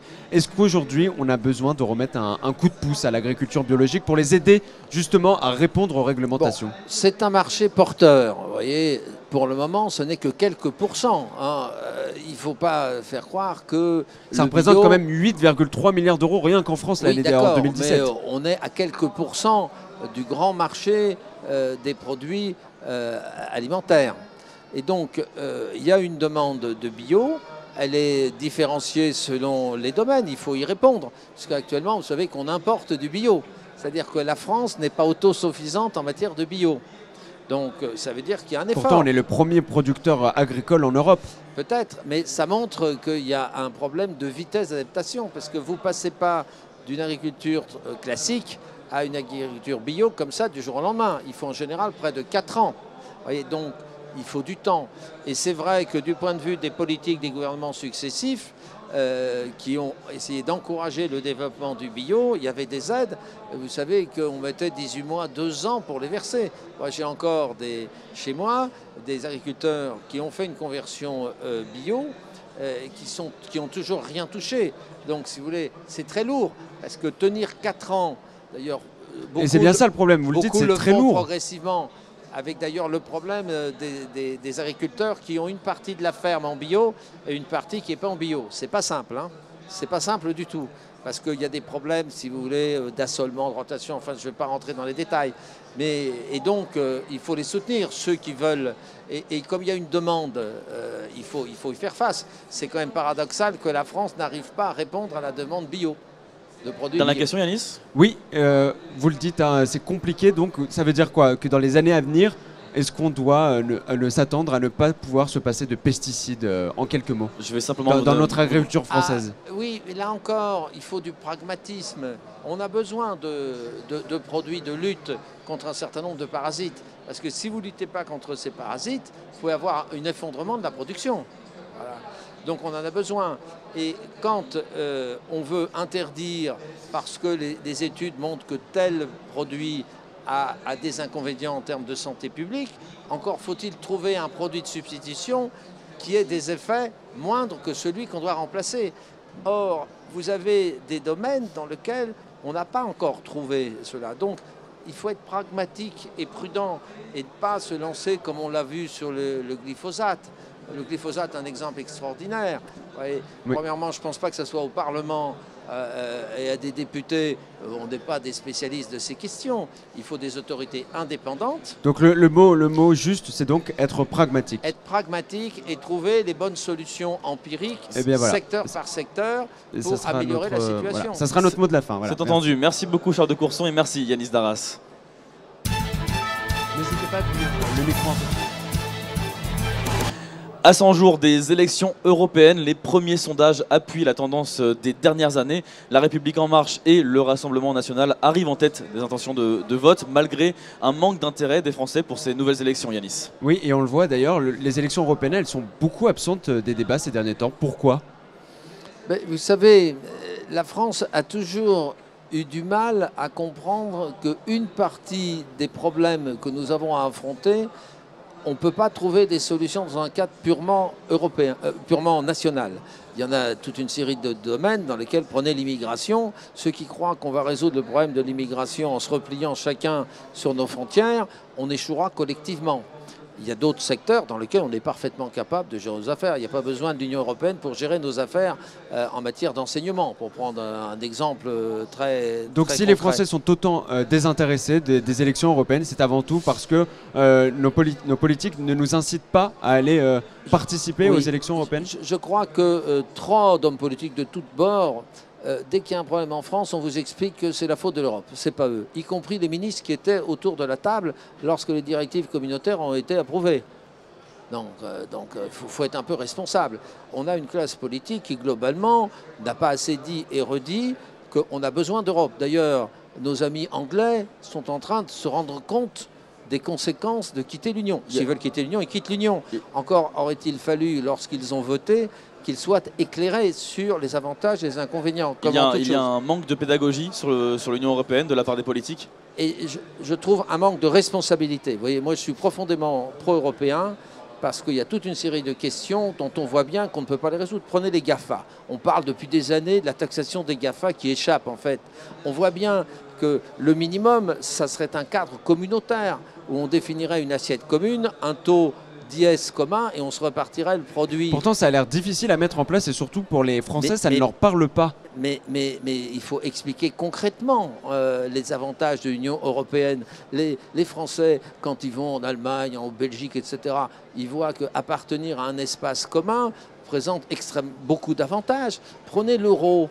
Si on revient chacun à ses monnaies nationales, on voit toutes les conséquences en termes de dévaluation, de réévaluation, etc., qui font que les entreprises ont des surcoûts et en plus perdent la compétitivité ou pas en fonction non pas de leurs efforts internes de compétitivité, mais en fonction de parité monétaire que personne ne maîtrise. Vous voyez, donc il faut montrer tous les avantages de l'Union européenne. Pourtant aujourd'hui, voilà, vous nous dites qu'il faut montrer tous les avantages de l'Europe. Pourtant, tout le monde pointe les défauts de l'Europe aujourd'hui.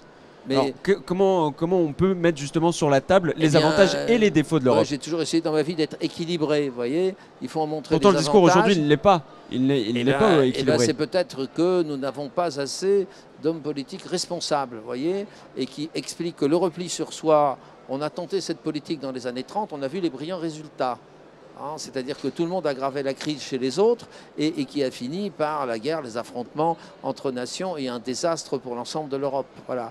Donc il faut quand même de temps en temps un peu réfléchir et ne pas aboyer avec ceux qui aboient. Ce que j'appelle les populistes qui vous expliquent que s'il y a des problèmes en France, c'est toujours la faute de l'autre. La faute des Anglais, c'est la faute des Allemands, c'est la faute, etc. Non, il faut déjà s'interroger sur soi-même. De quoi les Français ne se mettent pas assez, les hommes politiques et les femmes politiques françaises ne se mettent pas assez en question, c'est ce que vous êtes en train de nous dire? Oui, je dis qu'ils ne sont pas assez responsables dans leur comportement à l'égard des problèmes qu'on ne peut résoudre que dans un cadre européen. Et loin de moi d'être un béni oui-oui. L'Union européenne a un certain nombre de faiblesses, ne s'intéresse pas à des domaines qui me paraissent, moi, fondamentaux. Prenez le problème de l'énergie, on ne peut pas dire qu'il y a une politique européenne de l'énergie. Or, on voit bien qu'on va dans un mur. Les politiques nationales où chacun dans son coin essaie de faire sa politique, vous voyez, alors ça donne en Allemagne, on dit on arrête toutes les centrales nucléaires et eux, ils les ferment et on fait exploser les centrales à charbon. Or, les centrales à charbon émettent des quantités considérables de CO2 et qui perturbent. Donc on ne pense pas assez commun en fait. Le problème aujourd'hui en Europe, c'est qu'on ne pense pas assez commun. Dernière question, je vais vous demander de répondre assez rapidement, Charles de Courson. Oui, donc on voit bien que dans des tas de questions, que ce soit l'énergie, les problèmes migratoires, etc., seul un cadre européen permettra de résoudre les problèmes qu'ont à affronter les différentes nations européennes. Merci Charles de Courson. Merci Yanis Darras, merci Charles de Courson d'avoir accepté notre invitation sur ce stand du siècle vert. Vous allez faire un petit tour, j'imagine, au salon aujourd'hui? Absolument. Vous allez voir comme chaque année. La région Champagne, j'imagine? Oui, pas simplement. Je vais, vous voyez, à la Fédération des coopératives, parce qu'il y a pas mal de problèmes dans ce domaine. Je suis allé sur la filière de pommes de terre de consommation, parce que j'ai une grande usine dans ma circonscription. Enfin, vous voyez, c'est très, très divers. Vous allez voyager. Merci beaucoup, Charles de Courson. Merci, Yanis Darras. Et alors, bonne suite pour les futurs jeunes journalistes que vous allez être. Eh bien, merci beaucoup, Charles de Courson. Au revoir.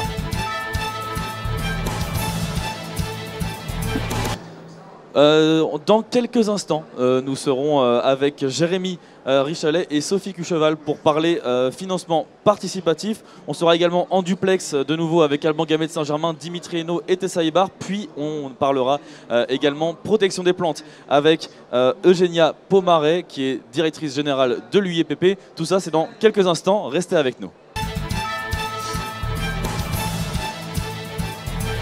On est toujours en direct depuis le studio le stand du siècle vert avec Camille Garcette qui vous m'avez rejoint de nouveau. Exactement, après Charles de Courson, je suis avec vous Lucas. Voilà, et nos spectateurs, vous pouvez réagir évidemment sur nos réseaux sociaux, sur Twitter avec le hashtag siècle vert. Hashtag siècle vert, exactement.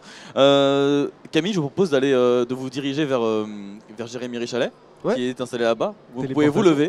Téléportation, c'est parti, c'est maintenant. Jérémy Richalet qui est avec Sophie Cucheval et vous allez parler donc de financement participatif. Ouais, de financement participatif dans l'agriculture. Voilà, Jérémy Richalet qui est avec Sophie Cucheval aujourd'hui. On vous écoute. Exactement, on va parler financement participatif de projets pour l'agriculture mais aussi pour l'alimentation, messieurs. Ça tombe bien puisque c'est ce que propose la start-up Mimosa depuis 2015. Sophie Cucheval, vous en êtes la directrice des opérations. Est-ce que vous pouvez nous expliquer dans les grandes lignes comment fonctionne votre plateforme ? Oui, bien sûr. Bonjour Jérémy.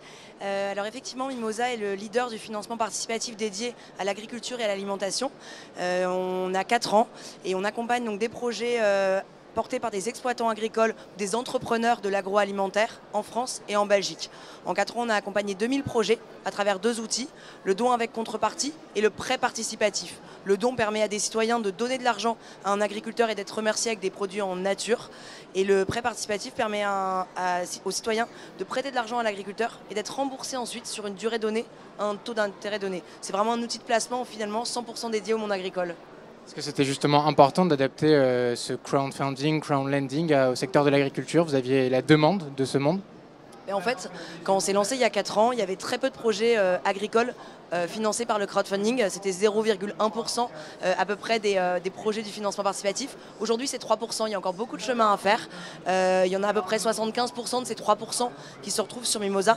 Mais ça nous semblait effectivement fondamental, vu les enjeux aujourd'hui du secteur en termes de transition, vu les besoins de financement, de dédier une plateforme assez porteur de projets. D'autant plus qu'on est au salon des agriculteurs et les agriculteurs ont finalement toujours quelque chose. Ils ont leur banque, ils ont leur chambre d'agriculteurs, leur consulaire.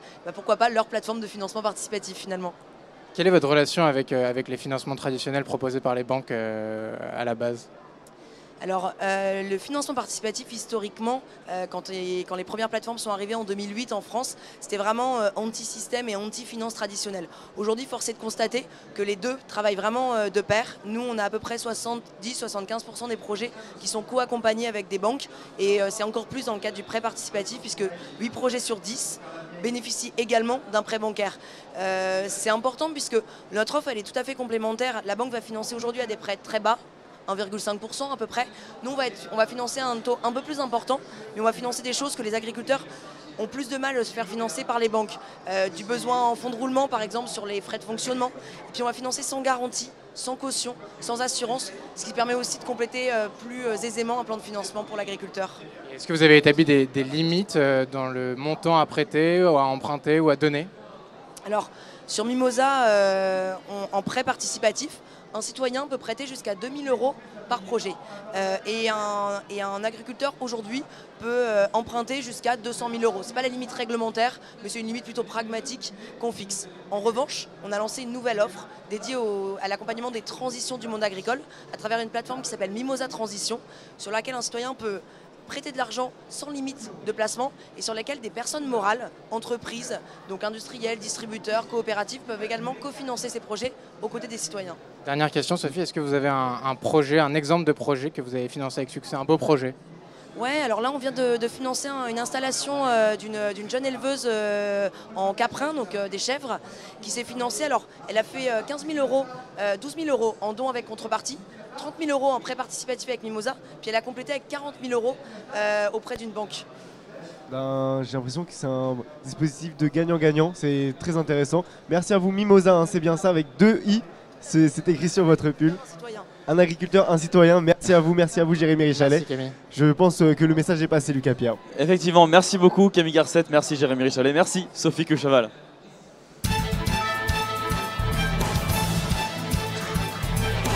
Camille, on est maintenant avec Eugénia Pomaré. Bonjour. Bonjour. Vous êtes directrice générale de l'UIPP, donc l'Union des industries de la protection des plantes. Yanis Darras, vous êtes aussi avec nous et vous avez quelques questions à poser. Oui, bonjour Eugénia Pomaré. Alors, Lucas l'a dit, hein, vous êtes donc directrice générale de l'UIPP, donc l'Union des industries de la protection des plantes. Concrètement, qu'est-ce que c'est l'UIPP pour un public comme au Salon de l'Agriculture qui ne connaît pas forcément cet institut? Alors, c'est un syndicat professionnel qui rassemble les entreprises qui fournissent aux agriculteurs des solutions pour la protection des plantes. Et donc, vous avez effectivement dans ce syndicat des entreprises de taille internationale, Bayer, Syngenta, BASF, Corteva, mais aussi des entreprises françaises de Sangos qui sont là aujourd'hui aussi pour dialoguer avec le public et expliquer l'utilité de ces produits. Alors, l'UIPP a fondé il y a 2 ans maintenant donc, le studio Siècle Vert. C'est important pour vous d'être là aujourd'hui, d'être représenté au Salon de l'Agriculture? Tout à fait. Alors, c'est la 2e année que nous sommes ici avec un stand en propre. Pourquoi un stand en propre? Nous nous sommes rendus compte que sur des sujets autour des phytosanitaires, autour des pesticides, parce que c'est comme ça que l'opinion publique nous interpelle, il y avait besoin effectivement de communiquer directement en tant qu'entreprise, en tant que secteur économique, vers le grand public et expliquer le fondement même de notre métier. Donc c'est de mettre à disposition bien sûr des agriculteurs des produits, des solutions. Ça ne se limite pas forcément uniquement aux produits, mais à tout l'accompagnement technique qui permet à l'agriculteur de disposer des solutions. Et donc cette action s'est insérée l'année dernière dans le cadre d'un projet. Tout d'abord un stand au salon, ensuite une exposition que nous avons tenue à Paris et aussi l'ouverture des portes de nos usines et centres de recherche. Donc beaucoup de choses, vous nous l'avez dit. Est-ce que c'est surtout une façon aussi de verdir un peu l'image justement de certains de vos adhérents? Je pense notamment à Bayer. Alors c'est une action pour être en dialogue permanent avec les citoyens qui nous interpellent, pour aussi donner la possibilité à la profession agricole d'expliquer les contextes dans lesquels ils travaillent. Et nous avons d'ailleurs aujourd'hui des agriculteurs sur notre stand qui sont des agriculteurs bio, qui sont des agriculteurs en conventionnel. Ce qu'on essaie d'expliquer aux citoyens, c'est qu'il n'est pas possible de conduire une culture en France, quelle qu'elle soit, en bio ou en conventionnel, sans avoir à un moment ou à un autre des solutions adaptées. Alors, quand on est en agriculture biologique... Mais une solution adaptée, ça ne passe pas forcément par l'utilisation de pesticides. Absolument. Une solution adaptée peut être tout simplement connaître exactement la maladie, le ravageur qui est en train d'impacter la culture, de suivre comme un peu en diagnostic médecine humaine le seuil d'atteinte de la culture et se dire là j'ai pas besoin de traiter parce que par exemple l'insecte, le ravageur ne va pas produire des effets néfastes. Pourtant on l'a vu avec Charles de Courson qui était juste là avant vous, même dans l'agriculture biologique on trouve encore des traces de pesticides. C'est inquiétant pour vous ou pas? Alors pas du tout inquiétant dans la mesure où... Parce que c'est pas un peu tromper le consommateur justement en lui disant qu'il achète du biologique et au final on retrouve encore des traces, des résidus de pesticides. Alors tromper le consommateur serait de dire qu'il n'y a pas d'utilisation de produits phytosanitaires, de pesticides en agriculture. Ça, c'est tromper le consommateur. Et il faut être très clair avec le consommateur, qui d'ailleurs est très éclairé et qui cherche des informations. Et c'est pour ça que nous sommes en contact direct avec lui. Que ce soit en agriculture biologique, conventionnelle, en circuit court, si des maladies aux ravageurs ou infestantes sont là, il faut prendre une décision qui peut être la décision de traiter. Alors l'agriculteur, quand il traite, il va utiliser des substances qui sont homologuées, qui sont soumises à autorisation de mise sur le marché. En plus, l'agriculteur, c'est quelqu'un de formé. L'agriculteur, il a été formé à l'utilisation de ces produits. Donc, il n'utilise pas les produits n'importe comment. Il va décider de l'utiliser. Donc, ça reste des produits dangereux, comme s'il a besoin d'être formé, justement. Alors, bah oui, effectivement, les machines peuvent être dangereuses. Conduire un camion peut être dangereux. Et donc, c'est de l'utilisation professionnelle pour les agriculteurs. Alors, effectivement, les produits sont dangereux. Et c'est pour cette raison qu'ils sont évalués. Et ils ne sont mis sur le marché que si la gestion du risque permet de les utiliser en effectivement maîtrisant les risques pour l'environnement. Donc l'environnement c'est quoi? L'eau, le sol, la biodiversité, l'air. Aussi le risque humain, donc on va évaluer, enfin, les agences vont évaluer les produits en fonction du risque pour l'applicateur qui va être le premier exposé, mais aussi pour nous tous, consommateurs finaux des produits agricoles. Donc, les consommateurs, justement, ils ont peur pour leur santé, hein, on le voit notamment avec le scandale du glyphosate. Concrètement, aujourd'hui, est-ce qu'ils ont raison de s'inquiéter? Il y a un climat anxiogène, on ne va pas l'occulter, il y a un climat anxiogène qui effectivement inquiète les consommateurs.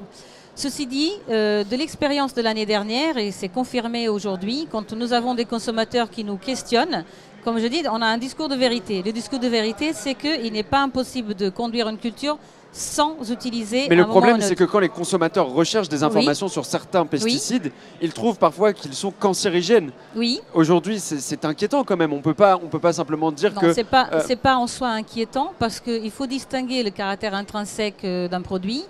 Vous avez des produits qui sont cancérigènes, que l'utilisation et la quantité qui va être décelée dans les aliments, les agences sanitaires, c'est pas nous qui le disons, hein, c'est les agences sanitaires vont dire il y a des éléments au niveau de seuil de ces produits qui fait en fait que lorsqu'il y a des résidus dans l'alimentation, ils sont en deçà d'un certain seuil. Yanis, tout à l'heure vous parliez de pesticides dans l'agriculture biologique.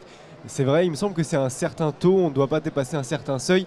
Est-ce que justement on est sûr que c'est vraiment pas nocif pour la terre et pour les consommateurs?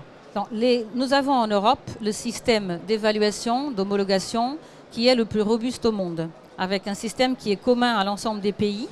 Les agences sanitaires évaluent les produits qui sont déposés par les entreprises. C'est un système en plus qui est en éternelle évolution parce que tous les 10 ans, en moyenne, les produits sont revus à la lumière des dernières connaissances scientifiques. Donc quand les agences évaluent les produits, qu'ils soient de sulfate de cuivre pour l'agriculture biologique, du soufre, tous les produits de biocontrôle, ils sont tous évalués selon la même logique. Il y a 2 éléments essentiels, c'est l'innocuité pour l'homme, pour l'environnement. Ce n'est pas parce qu'un produit est naturel qui pourrait éventuellement ne pas impacter l'environnement, donc il faut être très sûr de ce qui est fait. Et après, il y a l'aspect efficacité. Encore faut-il qu'il soit efficace pour combattre les insectes, les infestants. Donc ce sont les agences européennes d'abord, puis les agences dans chaque État membre qui délivrent les autorisations.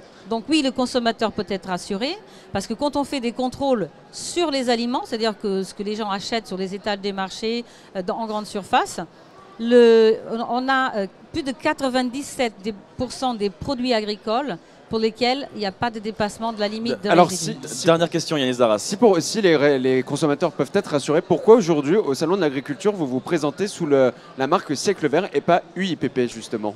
Ça fait trop peur, le nom UIPP? Pas du tout. Au-delà du nom de l'institution, comme vous avez dit au début, qui est assez difficile à décoder, ce qu'on souhaite faire, c'est de parler de l'enjeu. L'enjeu, c'est la santé des plantes. L'enjeu, c'est effectivement de pouvoir ensemble trouver des solutions. Et sous la bannière du Siècle Vert, on a aussi des partenariats avec les producteurs au niveau du biocontrôle et plus largement avec tous ceux qui viennent de signer le contrat de solution dont vous avez certainement entendu parler. Il s'agit d'apporter des solutions qui peuvent être très modestement, en partie de notre secteur pour les agriculteurs, mais qui viendront de la robotique, de la génétique, et de machinisme, par exemple, en termes de solutions. Donc, Siècle Vert, c'est un moyen d'attirer l'attention du citoyen, du consommateur sur l'enjeu de la protection des plantes, qui est vraiment l'enjeu principal que nous souhaitons mettre en avant. Merci Eugénia Pomaré, merci Yanis Darras. Eugénia, je rappelle que vous êtes donc directrice générale de l'UIPP, Union des industries de la protection des plantes. Merci beaucoup Eugénia Pomaré. Merci à vous.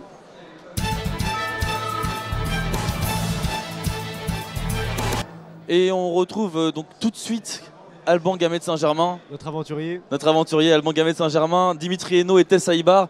Alban, est-ce que vous êtes avec nous? Oui, Lucas. Ah. Est-ce que vous m'entendez, Lucas? Très très bien, c'est Dimitri qui est avec nous, pas Alban, pardon. Et ah oui, il y a un dromadaire là, ou un chameau, un des deux. Lucas, actuellement, voilà, vous l'avez compris, j'ai remplacé Alban, je suis là pour lutter contre la peur des poneys. Je l'ai remplacé, je suis accompagné donc de Yann, qui est aussi responsable de la camellerie, on peut voir, voilà, on ne parle pas de petits chiots. Bonjour Yann, alors du coup, c'est votre deuxième salon. Comment ça se passe? Pourquoi il y a des chameaux et des dromadaires donc, sur le salon de l'agriculture? L'association a pour but donc de montrer au public, de faire découvrir les camélidés et puis de montrer au public qu'il y a d'autres agricultures, qu'il y a d'autres productions, notamment laitières, lainées ou tout simplement, en fait on retrouve un cheval, une vache et un mouton dans le même animal. Voilà, un truc assez complet. Et vous avez combien d'animaux là donc sur cette année sur votre stand? Ici on présente 7 dromadaires et chameaux, dont 3 petits de l'année. On a aussi quelques chèvres de Sicile, d'Italie, des vaches africaines comme les Watusi, des zébus. Ensuite, on a aussi des lamas et des ânes miniatures qui sont tous issus de notre élevage. Voilà. Comment ça se passe la gestion des animaux au niveau de la nourriture? Qu'est-ce qu'ils mangent? On voit ils ruminent un peu comme les vaches, on en parlait tout à l'heure. Comment ça se passe la nourriture et comment on entretient justement ces animaux au salon de l'agriculture au quotidien? Alors en effet, ce sont des ruminants, au moins assimilés. Ils mangent donc du foin, de la paille, de l'herbe, quelques feuilles et arbustes, quelques haies. Notamment, ensuite, ici, les exposants ont la chance de ne pas gaspiller leur pain puisqu'ils mangent du pain et quelques carottes en récompense. Voilà. Le bon filon, ils ont chopé le bon filon. Donc, vous nous le disiez également tout à l'heure, vous êtes du Nord, on peut vous retrouver. Comment ça se passe? Vous avez une sorte un peu de coucou toi, de haras avec les animaux et on vous retrouve là-bas, on peut visiter, on peut voir, on peut faire des promenades éventuellement. Enfin, comment ça se passe votre association justement? On est installé donc sur 5 hectares et on a pour but donc du coup l'association elle est ici, elle a monté un stand dans lequel elle vend quelques produits dérivés, notamment des savons qui sont faits au lait de chamel. Vous pouvez ici venir goûter du lait de chamel, acheter un t-shirt comme celui que je porte tout de suite et avec ceci permettre à l'association d'évoluer et de pouvoir recevoir du public, puisque l'idée c'est qu'avec tout ça on avance, on achète une salle de réception, des toilettes, on fasse un parking, qu'on puisse accueillir les enfants, puisque c'est notre but, c'est de apprendre au public, notamment aux enfants, qu'il y a d'autres animaux en France, d'autres élevages, Et donc voilà, on est installé sur 5 hectares à Fény dans le nord de la France, donc on est à 20 minutes de Valenciennes. Faire découvrir les animaux. Vous nous parliez également, on voit, je ne sais pas si Tess peut le montrer, sur le côté, on a des petites boules sur la peau de l'animal. Voilà. Et justement, certains peuvent penser que c'est de la saleté, alors que pas du tout. Vous nous expliquez en antenne que c'était carrément autre chose. Voilà, tout à fait. Donc ce n'est pas de la saleté, c'est en réalité des renforts que l'animal a pour pouvoir se coucher tranquillement sans se blesser, tout simplement. Donc c'est de la peau qui a durci. Donc c'est le cuir en fait qui se durcit comme un peu le dessous des pieds chez les humains si on marche à pieds nus, et ça va permettre du coup d'amortir son poids sur le sol quand il se couche. Voilà. On voit il y a quand même sacré bestiaux derrière moi. Au niveau de la taille, cette dimension c'est quoi? Parce que quand même on s'en rend pas compte mais il est vraiment très grand. Au niveau de ses dimensions et de son poids, ça représente quoi? Donc c'est Melchior, c'est notre plus grand dromadaire. Et, il est à 2 mètres à peu près au niveau du garrot, donc tout en haut des épaules, 2,30 mètres à la bosse. On est sur 850 à 900 kilos. Voilà. Ah oui, donc il y a Melchior, et puis Alban Gamet de Saint-Germain, vous étiez également avec d'autres dromadaires, et vous en avez rencontré un que vous appréciez beaucoup. Oui, j'ai pu discuter un petit peu avec Claire, voilà, qui est derrière nous, très sympa. Écoutez, voilà, je me suis fait des potes. Alors Claire, par contre, je lui propose un soin dentaire pour la prochaine fois qu'on prendra un verre ensemble. Mais voilà, très... Voilà, Claire qui est ici, il y a Melchior derrière, il y a beaucoup de monde. Mais merci beaucoup Yann, donc on vous retrouve sur le pavillon 5.2 tout au fond, vous le verrez tout de suite, hein. Il y a tous les animaux, Dimitri, ça se remarque très vite, faut pas hésiter à venir exactement. Merci beaucoup Yann, donc, de l'association La Camellerie. Dimitri, il y a beaucoup d'animaux. Dimitri, j'ai une question à vous poser. Voilà, on vous l'annonce tout de suite. Vous ne m'entendez pas du tout. Dimitri, vous m'entendez? Il vous reste une question peut-être. Oui, j'ai une question à vous poser. Avant le salon avec Alban Gamet de Saint-Germain, nous parlions d'un défi. Extrêmement mal Lucas Pierre, je vous le dis tout de suite. Bon, je pars du principe que du bon, coup, tant pis. Vous voulez qu'on détaille. C'est pas grave. Merci Dimitri Hainaut. On vous parlait des dromadaires, on va terminer là. Alban Gamet de Saint-Germain qui se fait des nouveaux amis. Je crois qu'Alban va repartir avec soit il va avoir chez vous, soit il va repartir avec un animal. Donc voilà. Merci Dimitri Hainaut. Merci. Qui sont disponibles. Il y a des peluches sur le côté. Merci Dimitri. Voilà, donc des produits d'arrivée. N'hésitez pas à venir, pavillon 5.2, tout au fond du pavillon 5.2, au 2e étage donc du pavillon 5, avec tous les animaux qui sont ici. Donc vous avez des dromadaires, des chameaux et plein d'autres animaux encore que vous pouvez venir voir et caresser, tout ça avec l'association La Camellerie. Merci Dimitri Hainaut, Alban Gamet de Saint-Germain donc pour oui, petite visite dans un parc avec des dromadaires et des chameaux. Ouais, il me semblait qu'Alban Gamet de Saint-Germain devait normalement monter sur un chameau ou un dromadaire, c'était son défi. J'aurais bien aimé avoir un mot aussi du dromadaire parce que vous voyez qu'il y a peut-être un petit feeling avec Alban. Il y avait un feeling, on les a pas laissés s'exprimer, c'est pas ouf. Bon, merci beaucoup Alban Gamet de Saint-Germain, Dimitri Hainaut et Tessa Ibar.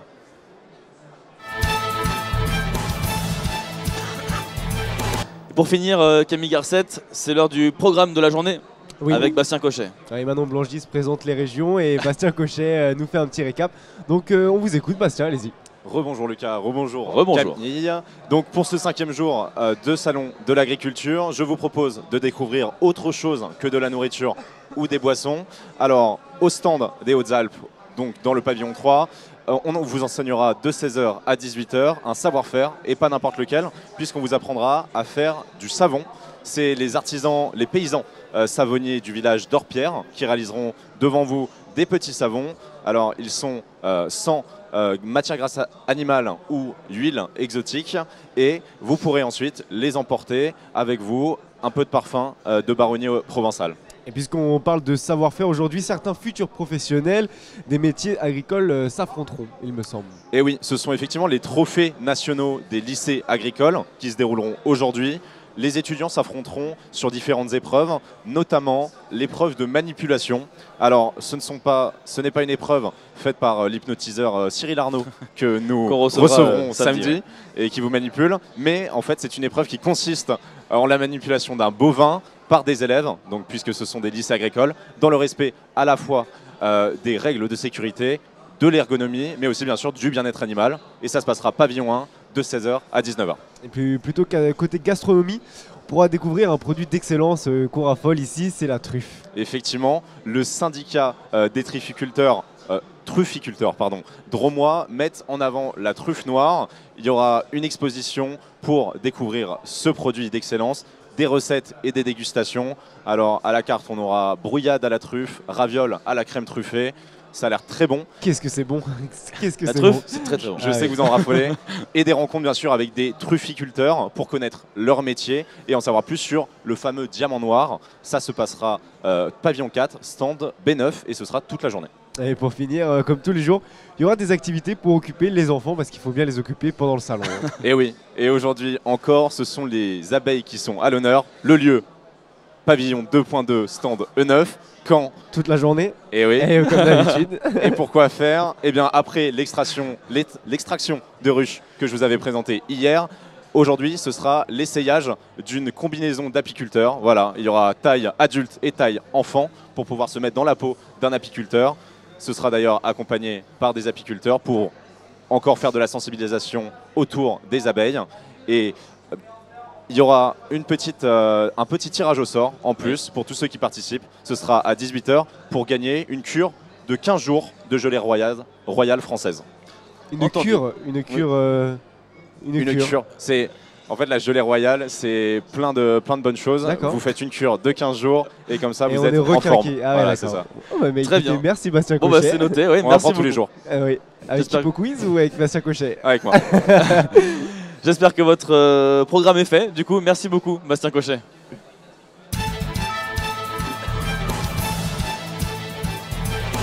À travers champ, c'est terminé. La 5e émission à travers champ, c'est terminé. Camille Garcette. On se retrouve donc demain, 10h, 12h, même heure, Comme même d'habitude, endroit. ouais. Et demain, nous recevrons donc le député non inscrit Jean Lassalle, qui sera donc avec nous. Et nous recevrons aussi les sœurs toulousaines AOM, qui commencent à beaucoup percer dans la musique. Elles seront là avec nous et on aura droit même à un petit live demain. Donc voilà. Camille, bah, merci beaucoup de nous avoir suivis. Vous me remerciez. Je vous remercie enfin. Gentil, Voilà. c'est gentil.